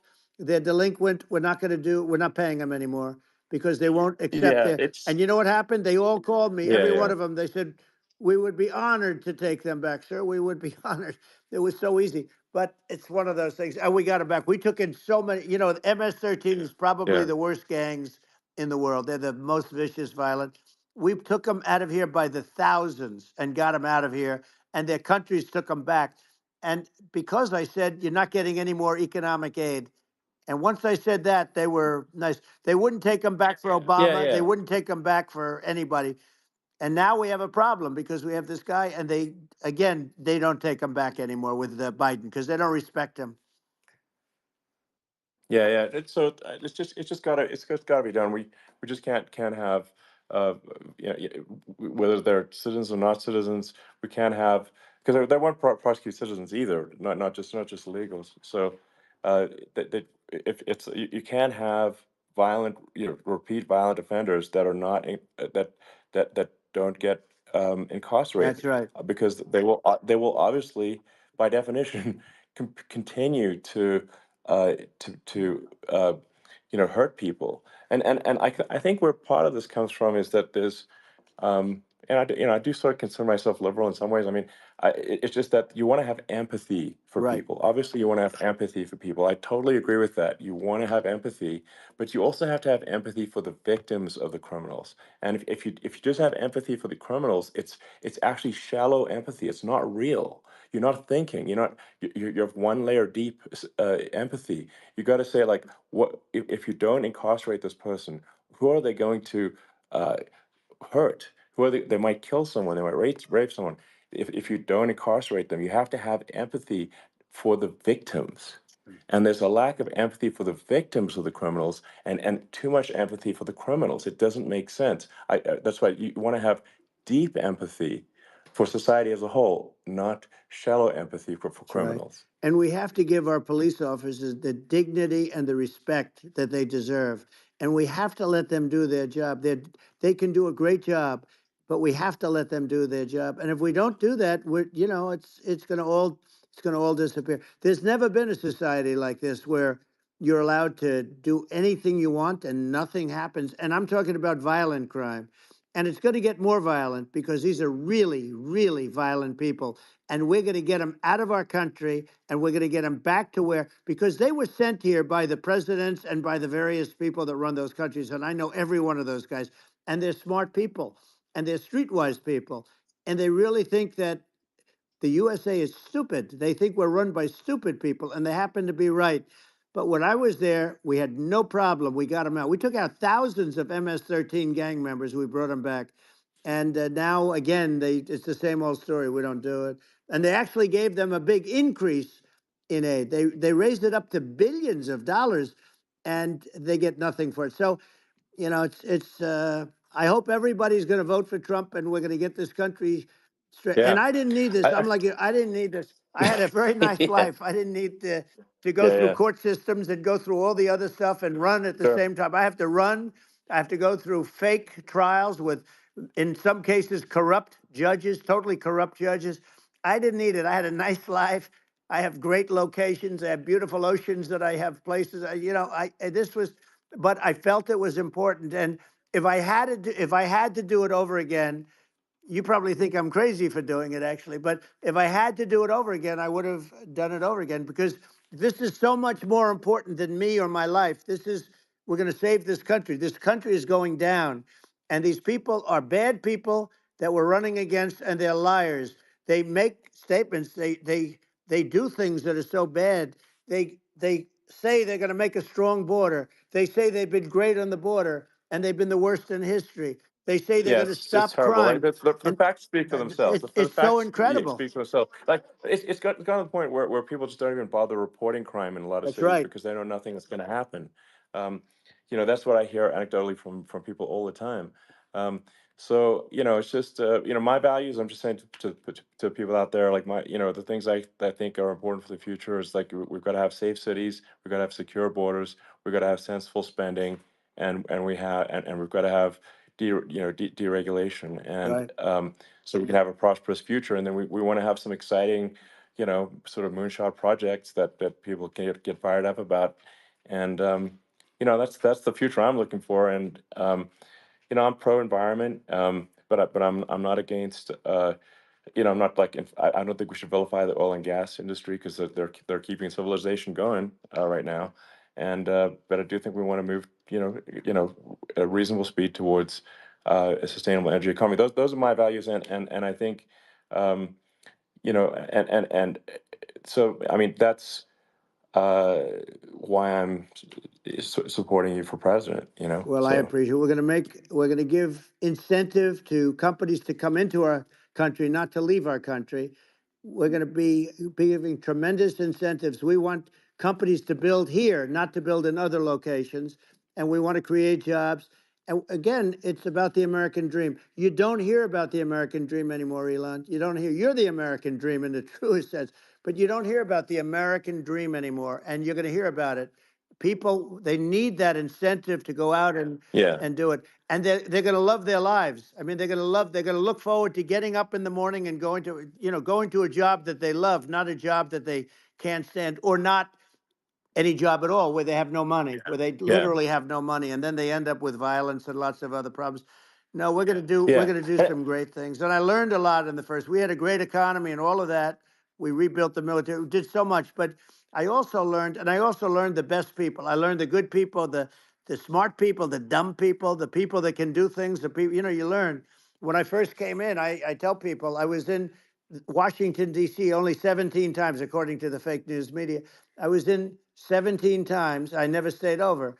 And you don't know people. You rely on other people to give you names, and then you realize the people you relied on weren't so good. Now, we had great people, but we also had some where I wouldn't have, used them had I known. Now I know everybody. And I think we're going to really turn things around fast. We have no choice. Otherwise, we're not going to have a country. And I really appreciate this. To me, it's been a lot of fun being with you. You're an amazing guy. You've done an incredible job and a great inspiration to people, a great inspiration. And I hope you keep going and just continue to do well. And we're going to have a big election coming up. And I think November 5th will be the most important day in the history of our country. I think that election will be the most important election. And I think it'll end up being maybe the most important day in the history of our country, because if we don't win, I just feel so sorry for everybody. No, I think we're at a fork in the road of destiny of civilization, and I think we need to take the right path, and I think you're the right path. So I think that's what it comes down to. Thank you very much, Elon. It's a great honor, and we'll do it again sometime. And it's been really fun, and I hope you got a lot of viewers. I hear you got a lot, but I hope you got I know you got a lot of them. So I appreciate it. I'll see you soon. All right, sounds good. Thank you. Thank you, Elon. Thank you very much. Bye.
high-level conversation that a lot of people may have found it boring. He did talk about some of the same stuff he talks about when he goes out on his stump speeches, of course. But many of you have heard it over and over and over again. Many of you have watched rallies with me over and over and over again. But you're not understanding. At this point right now, let me just double check before I say the number, because this is what you're not understanding. You ready for this? At this point, let me go ahead and refresh and go back to his page just to give you guys an idea of what I'm talking about. As of right now, never mind what's going to continue to accumulate, even with the DDoS attack, with the hack, the cyber attack, even with the systems not being tested right to get on, as of right now, there have been 74 million views of that, 2-hour interview, 2 hour plus. 74 million. Didn't have to pay a dime. Didn't have to run a commercial. Didn't have to do anything. So put that in perspective, because this is what's most important. What may have sound somewhat boring in parts to you, he just reached so many more people who haven't heard him talk, who haven't been to a rally, who only have seen CNN and MSNBC possibly. And they heard this guy talk at a level that was up here. I mean, think about that. He's talking to basically Rocket Man, Elon Musk, and they're having a conversation, which I'm sure many people are like, what the hell did they just say? And you're talking about this, and you're talking about nuclear fission, and big time. So you, who've seen a lot of this, you're taking your own perspective, not realizing that this thing probably reached 60 million people who haven't heard that type of a conversation in our government. Looking at it from that perspective, understand what's going to happen next. The media, who's basically going to be the echo chamber, are going to basically destroy this. They have to. They have to say it was ridiculous, it was farcical, didn't make any sense. Elon Musk and Trump just meandered and meandered, because they have to. They have to talk about it that way. On the other hand, the people who actually watched it, and just to let you know, when they ended at 10:53, at that point I took a snapshot. We still had over, just on my little channel, we still had 48,000 people still watching. So if something was boring and meandering and had no value, people wouldn't stay and watch. I'm sure, when I talk to some of the guys tomorrow, hey, what was your channel like? What was your show? How many people stayed? I don't know how many people got initially watched. How many people stayed through all the technical difficulties? What was your numbers looking like? And if they say the same thing, hey, listen, by the end, we still had 90% of the people who started, it's game over. I'm telling you right now, if you're bored, if you thought it was meandering, if you thought he had a lisp, if you thought that you couldn't understand sometimes what he was saying, understand it's not about you.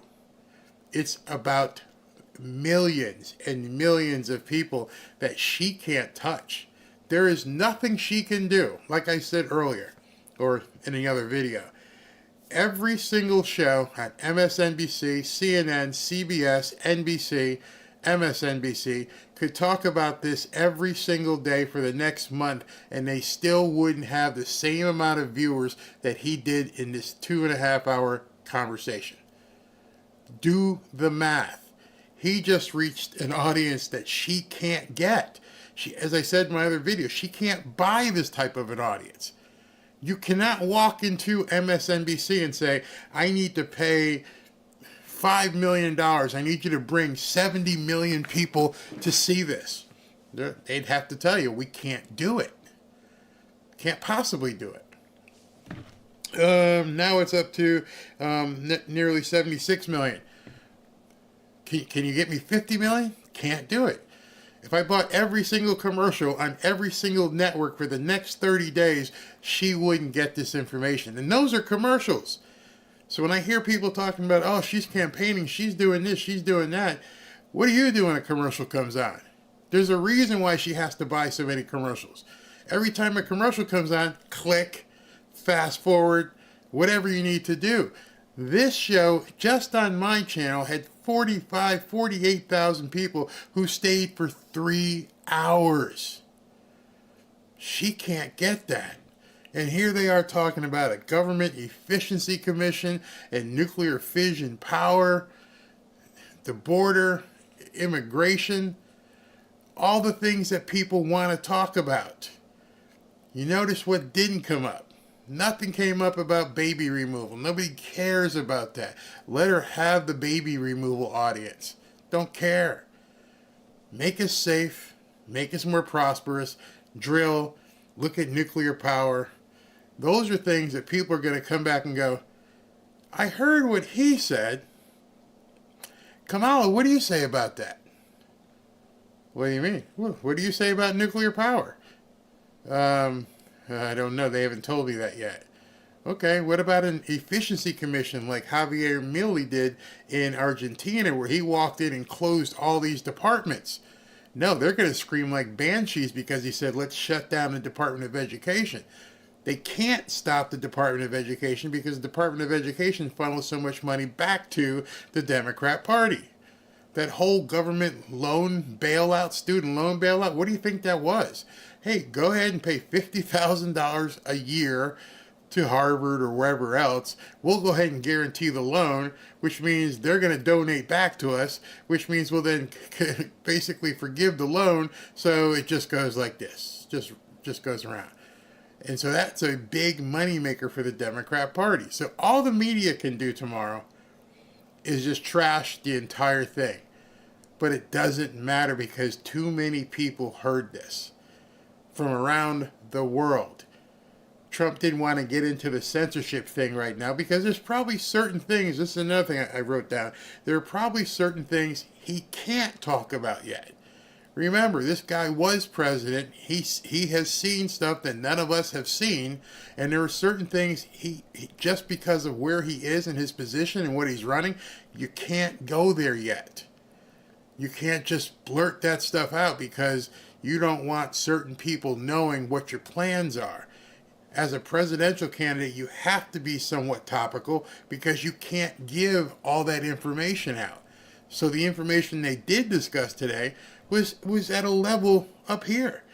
It was way up here. A lot of people may not even understood what the two guys were saying. It was that big. It was that big of an idea. Now, through all of this, the contrast is way too big.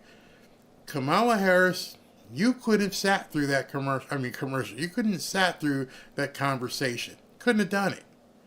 You can do a commercial. You can have somebody film you for 30 seconds. You're reading a script. You can read stuff off of a teleprompter. We've seen you do that. But I don't think you could have sat in that room with a staff of people handing you notes saying, talk about this, because as soon as he went down a certain road, we would know you didn't know what you were talking about. So, again, I didn't say anything here that basically took away from Trump. Everything I saw was a positive to a different audience. Elon's a rock star. Young people love what Elon's doing. He said, hey, listen, I want to show you guys something. Add into that what he did with Aiden Ross. Add into that what he did with, what's her name, Amber. All these people that he's getting huge amount of views from. She can't touch it. You get Megan Thee Stallion, but you can have that crowd, but that crowd doesn't want you. That's the black crowd. The black crowd is defecting from you. So these are the things I look at, and I don't see it changing to the point where, yeah, you're going to have the screamers, you're going to have the whiners, you're going to have the people who are just, Trump lies, Trump said this, Trump said whatever. You're not going to change their mind. We're not even trying to. We don't care about them. The Krasstein brothers, the Harry sisters, we don't care. They are in the tank for whoever is got a D next to their name. They don't care if it's Biden, Kamala, whoever. Just it's a Democrat. But on the other side here, you got people who do think and go, I heard some things today. I heard some things tonight that make me question things. Not that there was things that were immediately going to sell you, but did you hear things that basically made you think, yeah, that would be important to me. That's where the difference is. And so you guys, if you didn't see the numbers, you can just go into Twitter. If you're on Twitter, you can go to Donald Trump's page. It's sitting right there on his page. You can just go down to it. And if you go down to it, it'll show you that post. And you'll just check it over the next couple of days. Just watch what happens. This is his first day back on Twitter. One day. One day, and he blew it apart. One day, and now we're up to about 75 million people watch this thing. Now, when you look at that number, here's what you also have to understand, and how it's not even representative of everything. You watched it with me on one connection. Some people watched it with Benny Johnson on one connection. So if I had 500,000 people watching with me, and if Benny had 900,000 watching with him, and Alex Jones had you see where these numbers are? It's only going to show up as one person. As far as Twitter knows, I was watching it by myself. You have to take that into account. So my account here on Twitter is what logged in. So it just shows me my one view. It doesn't show all of you watching it. So when you take that into account and you add that to the aggregate number, it is monstrous how many people he reached tonight. Monstrous. Why do I keep stressing numbers? Because that's what it's all about. It's about eyeballs. It's about eyeballs, and it's about retention. Not how many people saw, but how many people saw and for how long did they see it. When you buy a commercial on television, it's a 30-second commercial, and for the most part, most people hit skip on YouTube or fast forward at home. They're not watching. You're burning that money. This was free. This was completely free. I'm guaranteeing you right now, Donald Trump he's a numbers guy. He's going to go back and see this and go, oh my God. What does that number say? 200 million people by today's Monday? By Wednesday, it's going to be at like 200 million people, and they attacked us, and we had software glitches. Hey, Elon, we need to do this again. Understand also that Kamala, she turned it down. He said, I'll give you the platform too. Let's talk. She wouldn't do it. This is why the right gets so, what are you saying here? We have faith, well, it's so busy, it's taking it there. We have faith that we can be great again. You have faith, and you also have to see. You have to look at things from a complete perspective, not just say, oh, he sounded bad, or he sounded tired, or this or that. That's a myopic perspective. That's looking at it from a very micro position. You can't say that about 7,500, 200 million people. That's monstrous. It's huge. So, what is the cure? Black maggot charge on. Absolutely. Reaching more people that are sleeping. Yep. Wake them up. Wake them up. Can't hear me. I don't know why you can't hear me. Too many people care about the wrong things. Also, too many people want you to care about the wrong things. If I can get you to look away by making you... There were a bunch of people who were tweeting Barry's asleep. I'm like, asleep? What do you mean asleep? I'm not asleep. I was looking down at my phone. I was checking different things while they were talking. There was no reason for me to stare at the camera. I'm not talking. I'm listening, and I'm looking, and I'm seeing what people are saying. I wasn't asleep. So I don't know if they were trying to deflect me or what I was thinking. You're not deflecting me. Ain't going to happen. I understand. Where was that? Let me see if that comes up again. I wonder how many generational Democrats Yes, but way too many people care about the wrong things. There was something here that said how many generational Democrats basically would change their mind. And tonight, I don't know if they changed their mind, but it's enough to wake people up and go, I need to take another look. Because right now, there is, I keep saying it, there's literally nothing Kamala can do. She just think about it yourself. What can she possibly do right now? You're going into the convention next week. He just spoke in front of 200 million people. That's like you having 50. It's like you having 500 conventions. Think about that. In the arena that they're going in, let's say 10,000 people can fit in this arena, and it's televised on all the different networks, right? Add all that up. It still won't add up to what he got tonight. You'll see the ratings numbers. They'll fudge them. They still won't get there. So if you're her, let's put yourself in her perspective, and you're running her campaign. Anything she reacts with, she's talking to the crowd she already has. That's where the difference is. Whatever MSNBC and CBS and blah, blah, blah, they all say, they're talking to the choir. They're preaching to the choir. There's nobody new who's going to turn on CNN or MSNBC. Ain't going to happen. Trump reached a completely different audience today. People who wouldn't normally tune in to anything political. And to me, that just makes it even that much more of a game over situation. So we'll see how they respond. I'm not really sure. But thanks for tuning in for 3.5 hours. Loved it. Sorry for the glitches. I had nothing to do with it. You knew they attacked him. We knew they were going to attack him. But thanks for staying for 3.5 hours anyway through all of that. Greatly appreciate it. Let everybody know. The replay will be up shortly after this. Thanks for tuning in. Talk to you guys tomorrow.